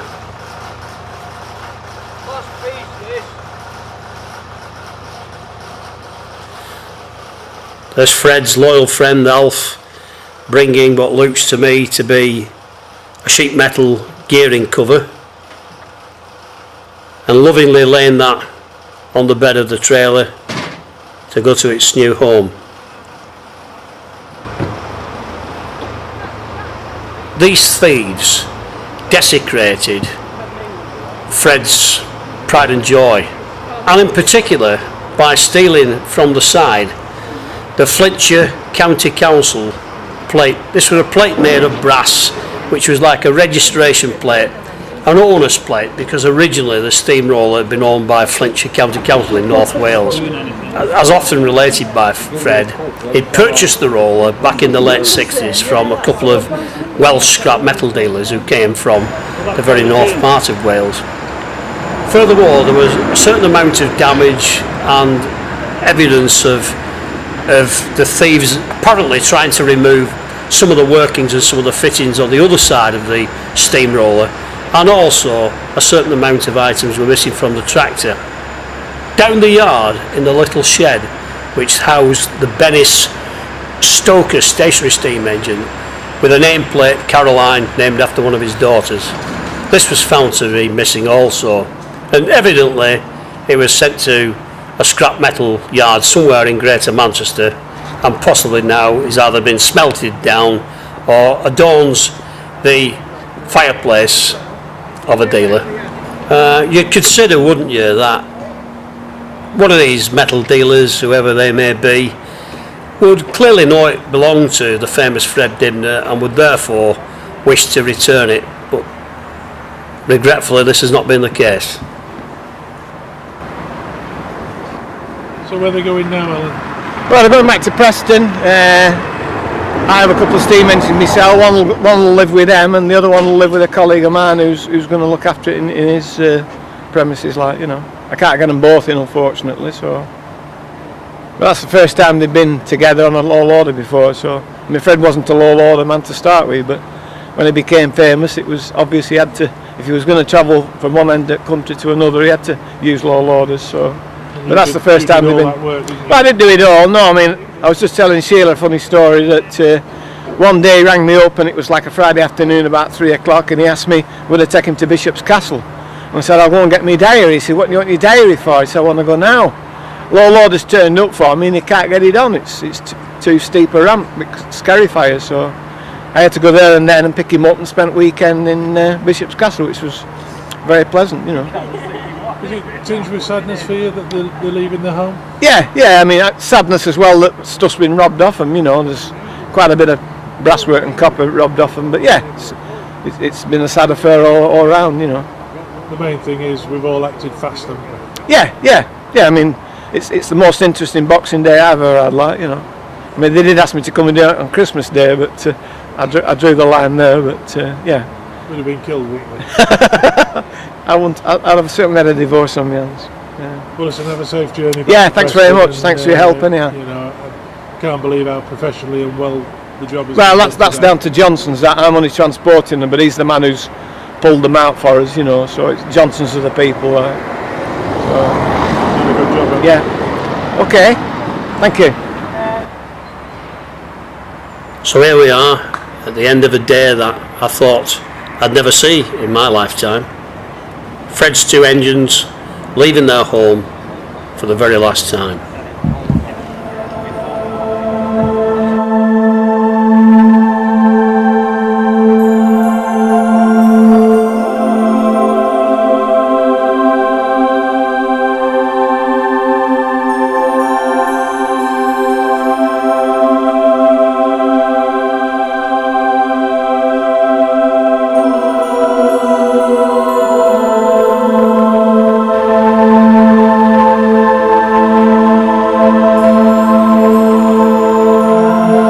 Particularly like to thank Michael Webber for his input involving hundreds of telephone calls and thereby ensuring that what you see today went along smoothly. I'd like to thank Johnny Johnson and his team from the banks near Southport for giving up the Boxing Day and carrying out this procedure with all their profound expertise. We wish Alan Atkinson all the very best and trust that everything will work out well in the future.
basically this is sort of a packing that keeps the ladder off the wall of the chimney, so there's room for your boots to go through, you know, on the rungs of the ladder.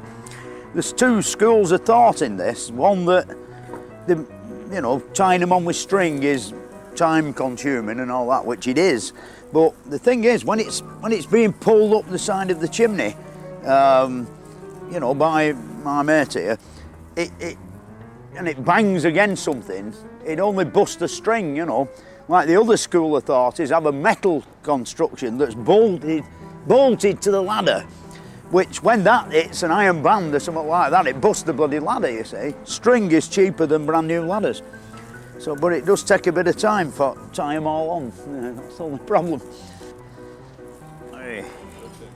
Right. It's got to be just underneath the third rung, so there's room for your boots. They've just got to be just underneath the third rung, so there's room for your boots there. If you tie it on there, it's amazing how it gets in the way. You know, it's in the wrong shop because there's no room for your feet.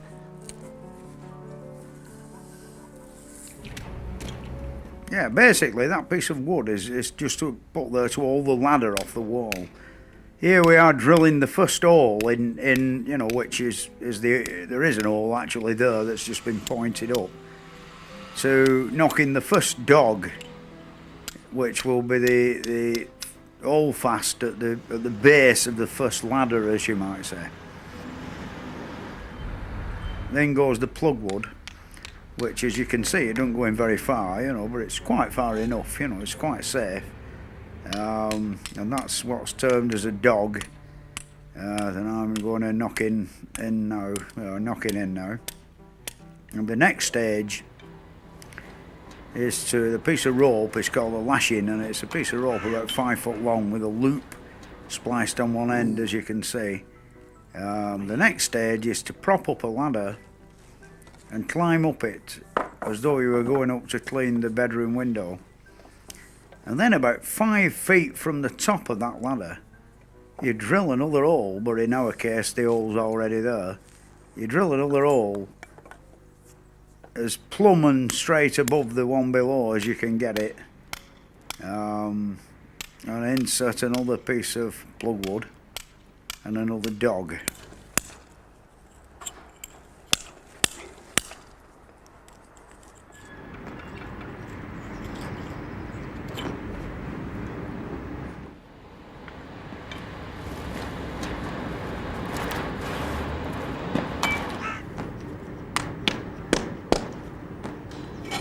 As you get a bit higher up, the holes have a tendency to get a bit deeper.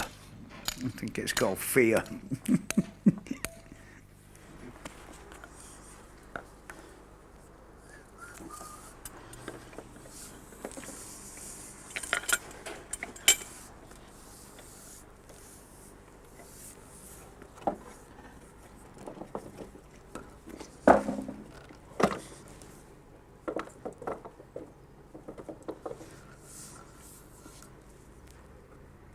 Here you see the first ladder is in position, and I'm about to tie it onto the bottom dog, or the bottom holdfast,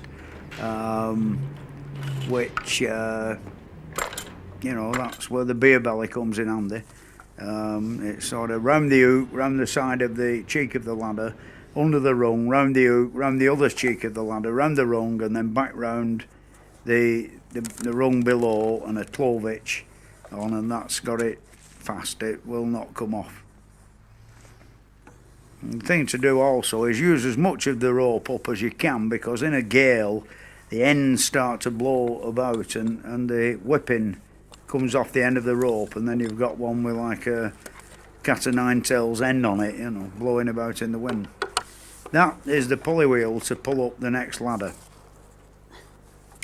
Here the next operation is to tie the ladder to the top dog, or the top holdfast that you've just knocked in, without tying it to the haulage rope, you know, because you sometimes, if you're not paying attention or you're trying to talk to somebody who's mithering you on the floor, you end up lapping it round. You see how easy it would be to lap it round the haulage rope.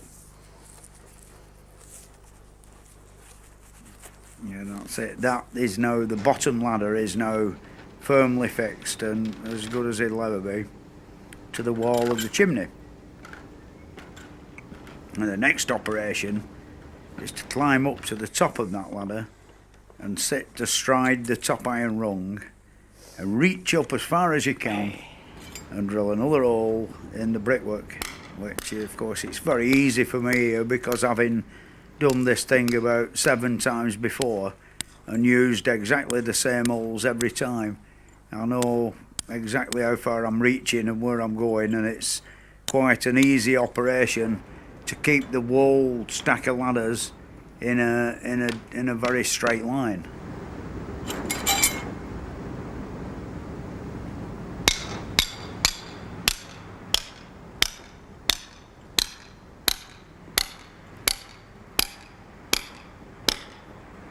If you're putting them up and you wander towards one side, when you're putting the staging up at the top and you've got one ladder that's maybe 2 foot gone a bit sideways and say the other one's gone the other way, it looks rather an erratic effort at the top. You know, everything's out of line and out of square. Now we've drilled the hole approximately 5 feet above the top of the bottom ladder and hooked on the pulley wheel. Now this is where the tricky bit comes in. The second ladder is tied on approximately 9 rungs from the top, which is about midway. And of course, when it's being pulled up by the labourer or the man down below, we lose more or less half a ladder of a lap, which you'll see the reason for this shortly. The thing is, as that ladder comes up, or the second ladder comes up, on the bottom rung of it, there are 2 lashings, one of which I'm using now to tie the bottom rung to the nearest corresponding rung of the ladder that's stuck to the wall. I've got the other lashing round my neck, and the 2 steeplejack hooks which have come up with it are stuck in my belt. Now, that's a secondary sort of safety precaution, the one with just a clovitch round the side, just in case that hook there that I've got my hand on, or the one that the pulley's on, if that happened to come out, I'd still be in with a chance. You know, the ladder would still be connected with 2 hooks to the bottom one. As you can see, it's slightly precarious there how it shakes about, but once you've lashed it to that top hook, which is 5 foot above the bottom ladder, you've only got about 6 rungs above that are standing in free space, or what you might call unconnected to the chimney. It is now possible to unhook the pulley wheel and carry it up the back side of the ladder and hook it on the top iron rung, while you use one of the dogs that's stuck in your belt to, you know, get another purchase 5 foot higher up still, you see. Once you've drilled that hole and put the dog in, you can lift up the pulley wheel onto the dog, which of course one end of the rope is still attached to the ladder that you were sat on. And then you'll see in a minute where when I come down and untie that ladder, my man at the bottom pulls and up goes the whole 21 pins of the ladder onto the top of the bottom ladder, which sounds unbelievably complicated, but it is quite a simple operation, really. In fact, it's so simple you can do on a good chimney on a good day where it isn't windy and you don't manage to thump the hell out your hand with the hammer. Like, you know, I mean, if you miss with the hammer, it's rather painful. There goes the pulley wheel down the ladder. Untie the lashing at the top that's holding the top of the ladder. Now it all comes loose and flops about in the wind. It's the dodgy bit when it's very windy and you're 3/4 of the way up and the wind's trying to snap the ladder off sideways. It's quite exciting. And there's the secondary lashing on the side, and then finally the one at the bottom. When you've released it at the bottom, it's at the mercy of the man on the floor and the wind. Sometimes it's rather awkward when it's very windy and the ladders start twisting round the rope, you know, that's pulling the thing up. Now it's now in the right position for fixing onto the sockets at the bottom, and of course you see how close to the top of you know, it's being held against the wall by the man on the floor. Very important that the man on the floor is you've got his whole concentration all the time, you know. That's why it's better using an older man than a younger man who has a tendency to wander off looking at ladies' skirts and things like that. Because if he disappears, you fall off.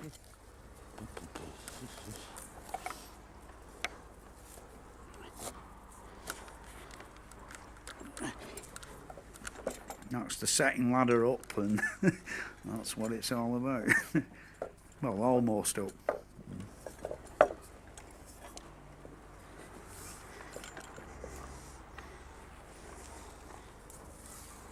This method of laddering factory chimneys is quite a recent sort of invention, you know, like 1870s period.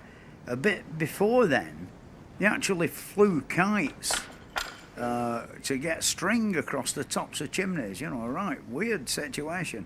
I think when they were, you know, the beginning of the Industrial Revolution, when they started to erect chimney stacks, nobody gave it a great deal of thought as to how they were going to get up there to repair the things, because of course they were all built from the inside, more or less right from the beginning of building fairly large ones to building the really monstrous things that there are today at power stations. Like the early ones, you know, 1820s, were only like 60 and 50 feet high. And of course, you know, they could build them with a conventional scaffold round the outside, because they were of no great girth, you know.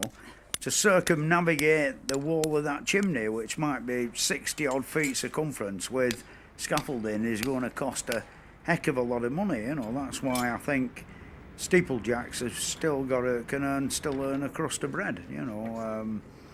It is one of the good and reliable ways of getting up there, you know.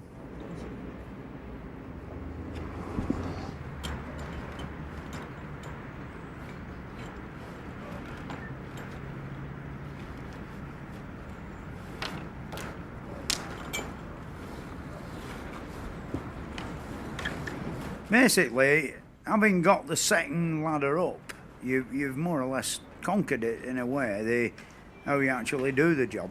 The thing is, you just keep repeating the process, 9 rungs from the top, 2 lashings on the bottom and 2 dogs, and up it comes, and all as you're up there with is your hammer, your chisel, the plug wood, and the end of the pulley wheel and the rope. The important thing not to do is let the rope run through the block and go tumbling down, which means that you've got to come down and get the end of the rope and carry the thing up, which 200 foot of hemp rope is fairly heavy, and by the time you've got back to the top with it, you're getting a bit out of breath. The other thing is, the higher up you get and the harder it gets, you know, because of course the guy at the bottom has got to pull the ladder up further, and you've got to send the end of the rope down further. You know, so the progression towards the top as you get higher it slows down a bit. This basically is an inspection to give a quote for any forthcoming repairs that need sorting out. Over the years, the first job I ever did were above the collar, the 10 feet of brickwork above the collar. I put some new iron bands round and pointed it all, and a new lightning conductor rob. Then on subsequent visits, I pointed all the panel work round the top 30 feet, and now from the sailing course below that to below the green and white banded area of tile bricks, it's badly in need of pointing, so I'm going to give them an estimate to do that.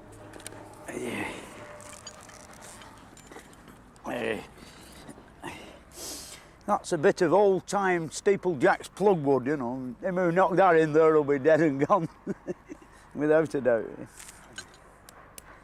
Quite rotten, you know. these patches I pointed up, they were some very poor quality steeplejacks damaged the brickwork, you know, didn't know how to work an hammer and chisel. It's always policy to leave the ladders there until you've come to the financial arrangement with the management about whether they're going to have it done or not, which saves you having to put the ladders up again.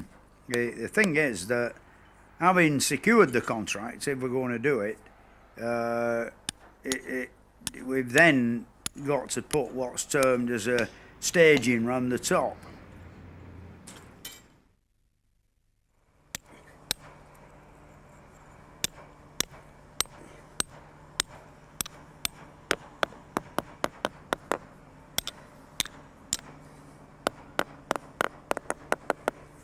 You hear it how it's addled hollow, you know.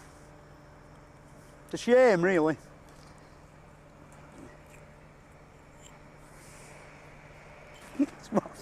Getting near the top, it's always like that, you know.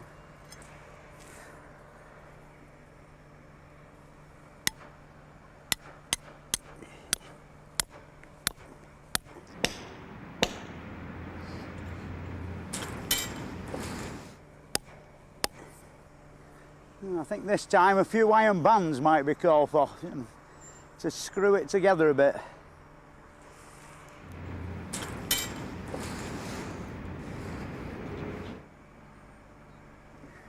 A bit of me pointing come out up there on them big copings. Can you see it? 6 inches off the lightning conductor. Not bad that though, it's a long time since I did it.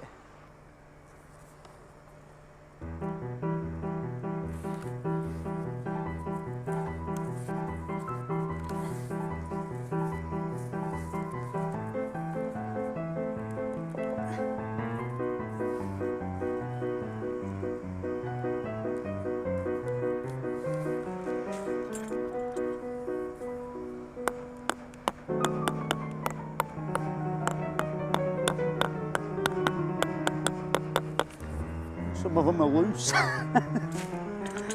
it's a trifle huddled around that area. I don't think the full 9-inch headers, they're only halves, you know. Well, an header is a brick on end, like that should be. But I don't think it is. They wouldn't sound as hollow if it were a full 9-inch brick going in. It's only half of one, I think. I'm only surmising.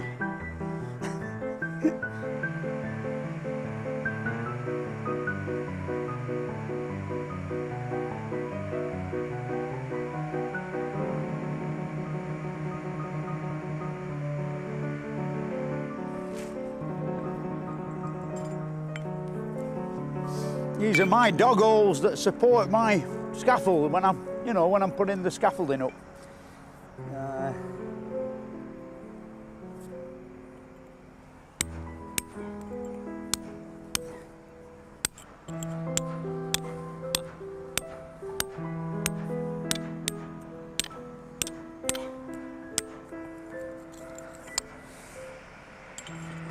When you sat on top of there, like king of the castle, the view used to be quite interesting in this area. There were numerous collieries, the last of which disappeared a few months ago, and lots of mill chimneys, and I think you can see about 4 left now out of all of them, out of dozens and dozens.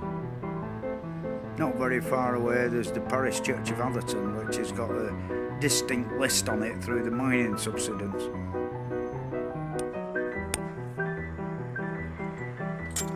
Well, that's it now. We've nearly conquered it. The north face of the Eiger.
It's always a picturesque sight to see traction engines on the road.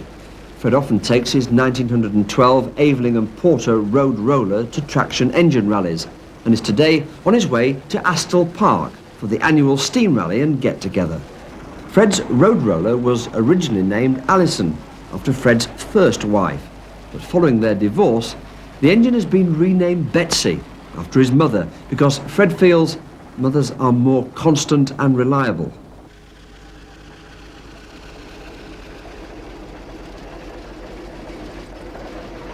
Steam traction engines have to make regular stops to fill their water tanks. Many drivers, as they travel along, stop to fill up with water at fire hydrants, which are found along the roadside. Okay then, Fred, turn it on. It's a bit stiff, isn't it? It is a stiff one, isn't it? I think it's coming down the pipe now. We'll soon be with you. There's a good kink in it there. Here she comes. Pressure can't be very great, or Here she comes. It would fire through. I can a bit faster than that. To take water this way is technically illegal. But Fred considers he's doing a public service by testing the hydrant and unblocking it. As he explains, You're doing the local water authority a service, and the fire brigade as well, because imagine if your house were over there and sometimes these hydrants are full up to the top with muck, you know, and when we stop, we've got to dig all the muck out before we can get some water out of it. And if your house were burning down day after, and the fire, you know, the fire brigade arrived and we hadn't stopped there before, there were precious minutes wasted when all your valuables were being melted down, you see. The thing is, I can't see why anybody should argue, you know, about us just pinching a few gallons of water. I mean, we're very good for the tourist trade as well. And also, sort of, you know, the laddie who just gone by with his engine, he were in the middle of Lancaster one day and he snapped one open and the top come off. And it was belting up in the sky about 20 feet, you know, and so water everywhere. Sent him a bill for 20 quid, I think, or something.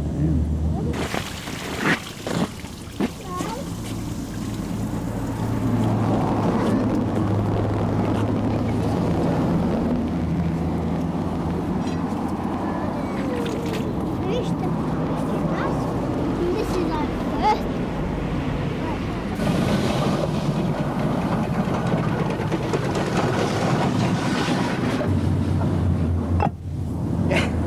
Safely tested and we'll send our report to the fire brigade. Right, take off.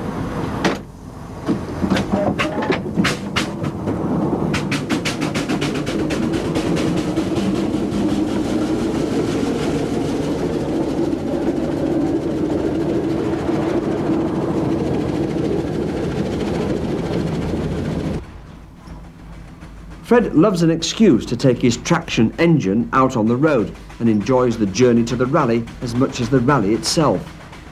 He bought his Aveling and Porter steamroller in 1966 from a Welsh scrap merchant for £175. It weighs 13 tonnes and took many years to restore to its former glory.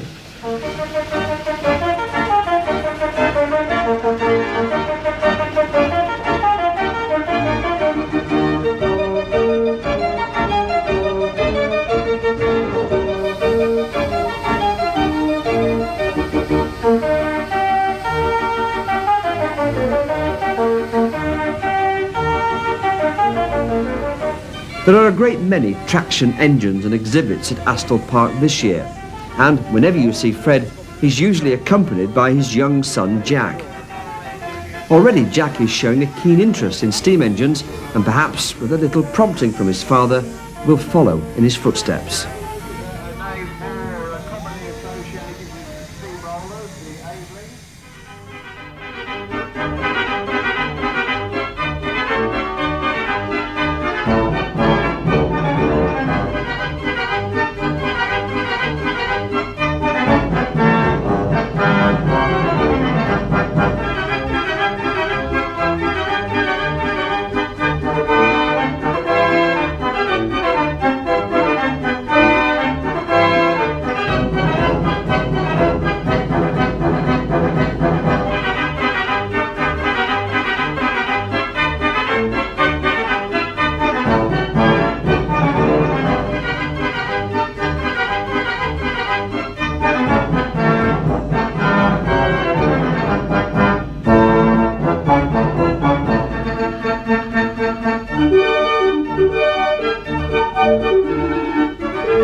spoke riveting was done hot. It was done by hand. I didn't use a power tool. No. Used a big hammer. But it was a job. I must have chose one of the hottest days of the summer to do it last year as well. Yeah. Oh, it's not much fun, is it? The riveting job. No, it ain't. And firebox, is that all, done like a proper one, No, it's welded. The whole boiler's welded. And the rivets that you can see on the side there, they're dummies just for the effect. Yeah, they've gone a bit weird, haven't they, with boiler job, haven't they? Well, it's the insurance. It's the insurance, that's it. All the rivets around the front of the engine, they're all operational. Yeah. And they were done hot as well. Cylinder blocks a bonny job, How did you manage that? Well, it was a casting that was available, so I didn't have to do the casting. But some of the machining I could do, some of it I couldn't. So I've got a friendly engineering company to do some of the big machining for me. There's plenty of them about. There is. Well, when they see what you're doing, they're quite happy to give you a lift. That's right. Oh yeah. I've experienced that lots of times with my little efforts, And I think it's your approach to people as well. If you approach them in the right manner and don't give them any flannel, they tend to respond to you. What you've got, I made a fatal mistake a week or two back. I had gear selector off my tractor. And I thought I'll get the spindles metal sprayed. Yes. And I walked in with it under my arm, and they were having the brew, and the bloke who were in charge, he said, that looks like an expensive job.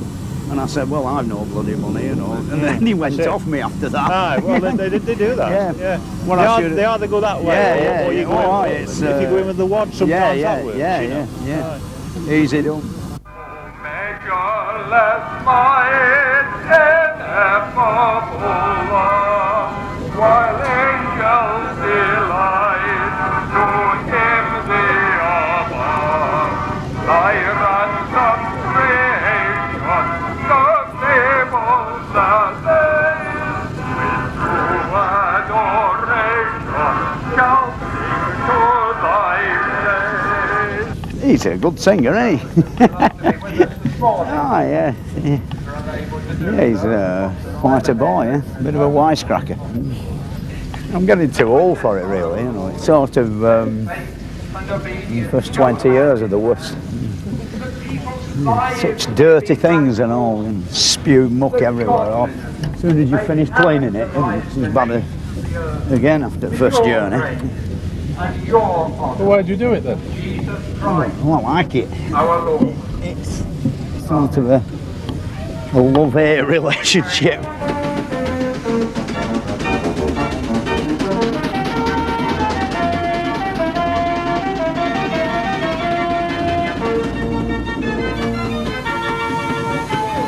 During the night there's been persistent rain, which has made the ground quite muddy and slippery.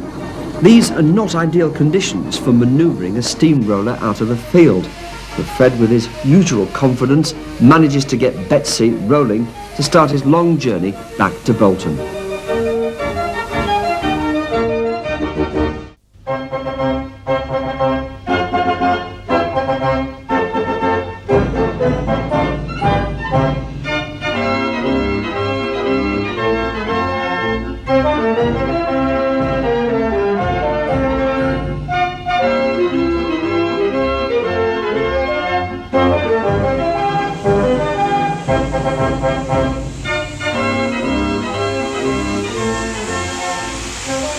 Traction engines at work, doing the jobs they were designed to do.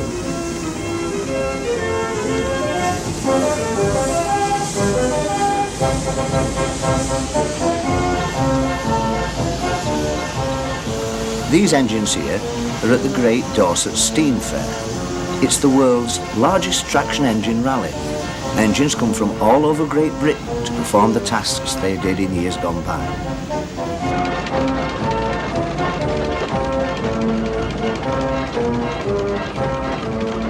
The traction engine used to be the backbone of British industry.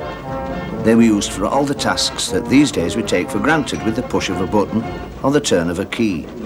On the farms, building roads and hauling loads from town to town. Their place was unique in the early part of this century.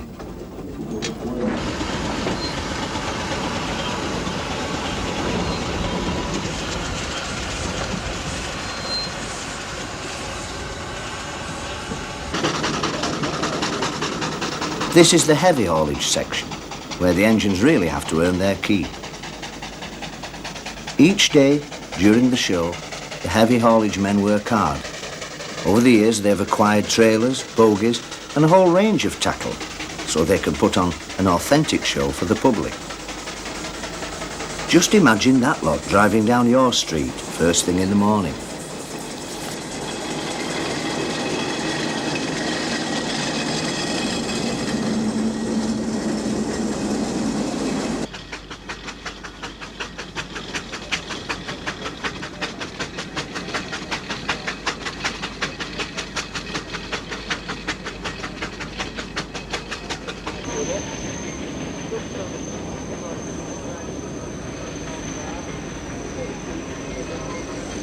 Every year, the load that the heavy haulage men use changes. This particular load doesn't really weigh that much, but it looks good, and that's what counts.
When these engines were working for a living, you would hardly ever see a clean and shiny one. These were working tools, mucky things that would occasionally get a rub down with an oily rag, if they were lucky.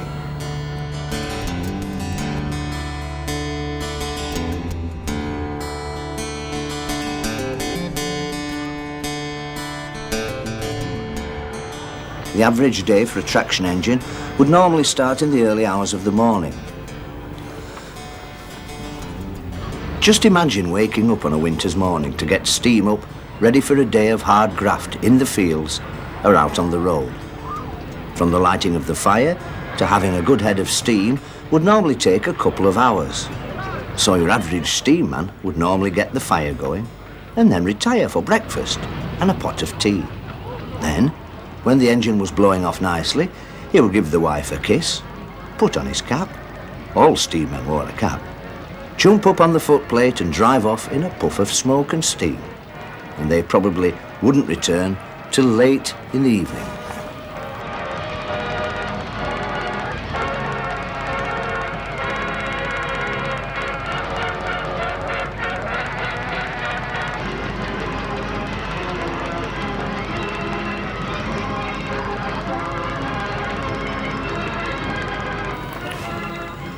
There are all types and makes of traction engines: Fowler, Puddle, McLaren, Wallace and Stevens, to name but a few. There was hot competition between these manufacturers to get orders for their tackle. And for many years, these factories were working flat out to get the engines to the customers. When you think that before the traction engines came along, most tasks were done by horses, it's no wonder that the order books at traction engine factories were full. These farmers and contractors wanted an easier life, and the traction engine was to them the answer.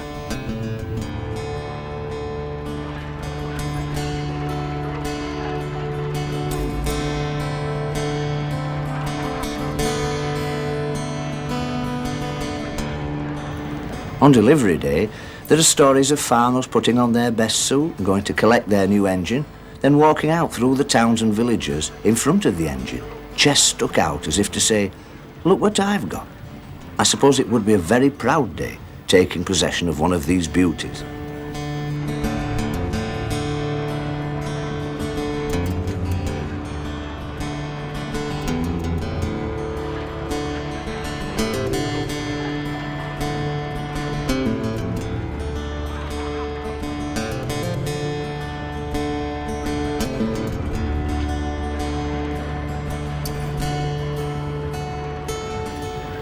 They were also used as a tool of leisure in the fairgrounds. Many people saw their first ever electric light at the fairground, and the bioscope shows were the forerunner to the cinemas of today. Showman's engines would pull the rides from town to town, then assist to set the rides up, and then power them with electricity with the huge dynamo that is usually situated on the front of the engine.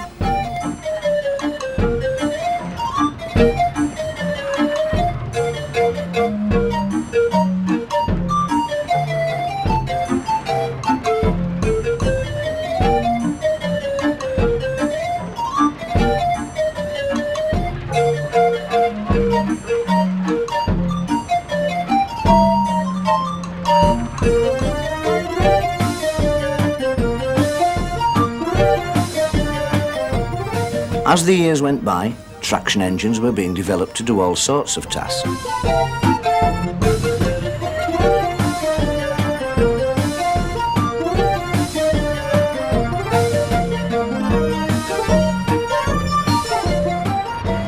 Look at this, and imagine trying to explain how it works. The inventors of many of these implements must have had incredible brains for the times they lived in. And there again, I suppose that's why Great Britain was once the workshop to the world.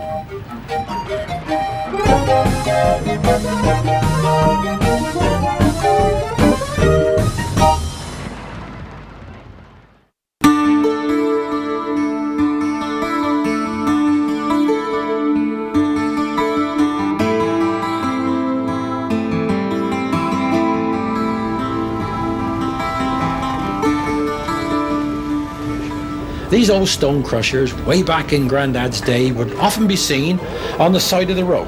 As we see, they were a portable unit, and this would be to crush the stone down as it was delivered by sometimes horse and cart or some old solid tired lorry, crushed down to the size that the steamroller could roll and make a roadway. Of course, this was a hard way to spend a day, and I've done a bit of quarrying myself, but I think back to my old grandfather's days when he used a shovel from morning to night and come home, and he didn't want much entertainment when he got home at night, and he used to get an extra halfpenny a day because he could shovel with his left hand as well as his right.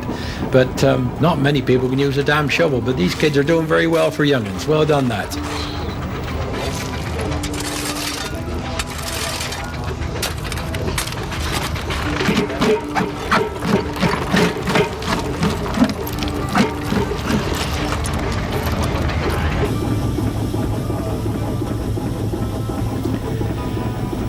Now here's Hoskins's open drum thrasher unit.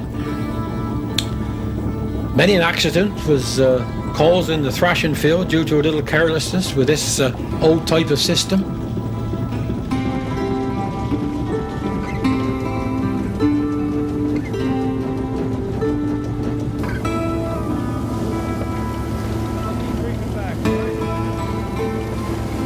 That's another bit of nostalgia. I remember when we used to come out of school and hear the hum of the thrasher down at the local farm, and we kids used to rush down there just to watch it going on, and it was all a great novelty once a year to watch the thrashing outfit. A romantic sight, and many a photograph and painting has been done as a result of the old thrashing set. And what a lovely sight it used to be afterwards when they used to go ratting at the very bottom of the rick, and the farmer's dog was always waiting around those last few inches, and out would come the rats, and just quite a hectic few minutes there. That good entertainment for us school kids. This is, of course, the open drum thrasher unit, and a lot of accidents were caused way back because of the lack of safety with this open type of machinery.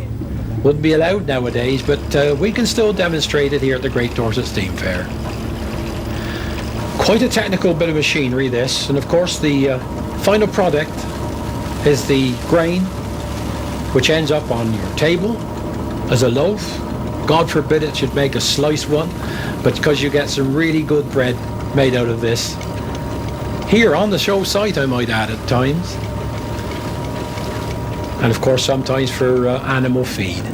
But all that mixture of belts and wheels, not a computer in sight.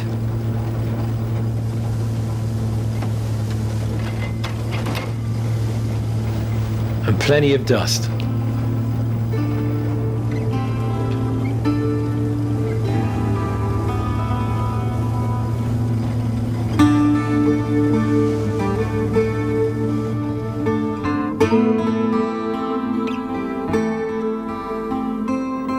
Here up at Great Dorset we find these old workhorses, well covered with dust and smeared with oil, looking for all the world like a time warp back to the 20s and 30s.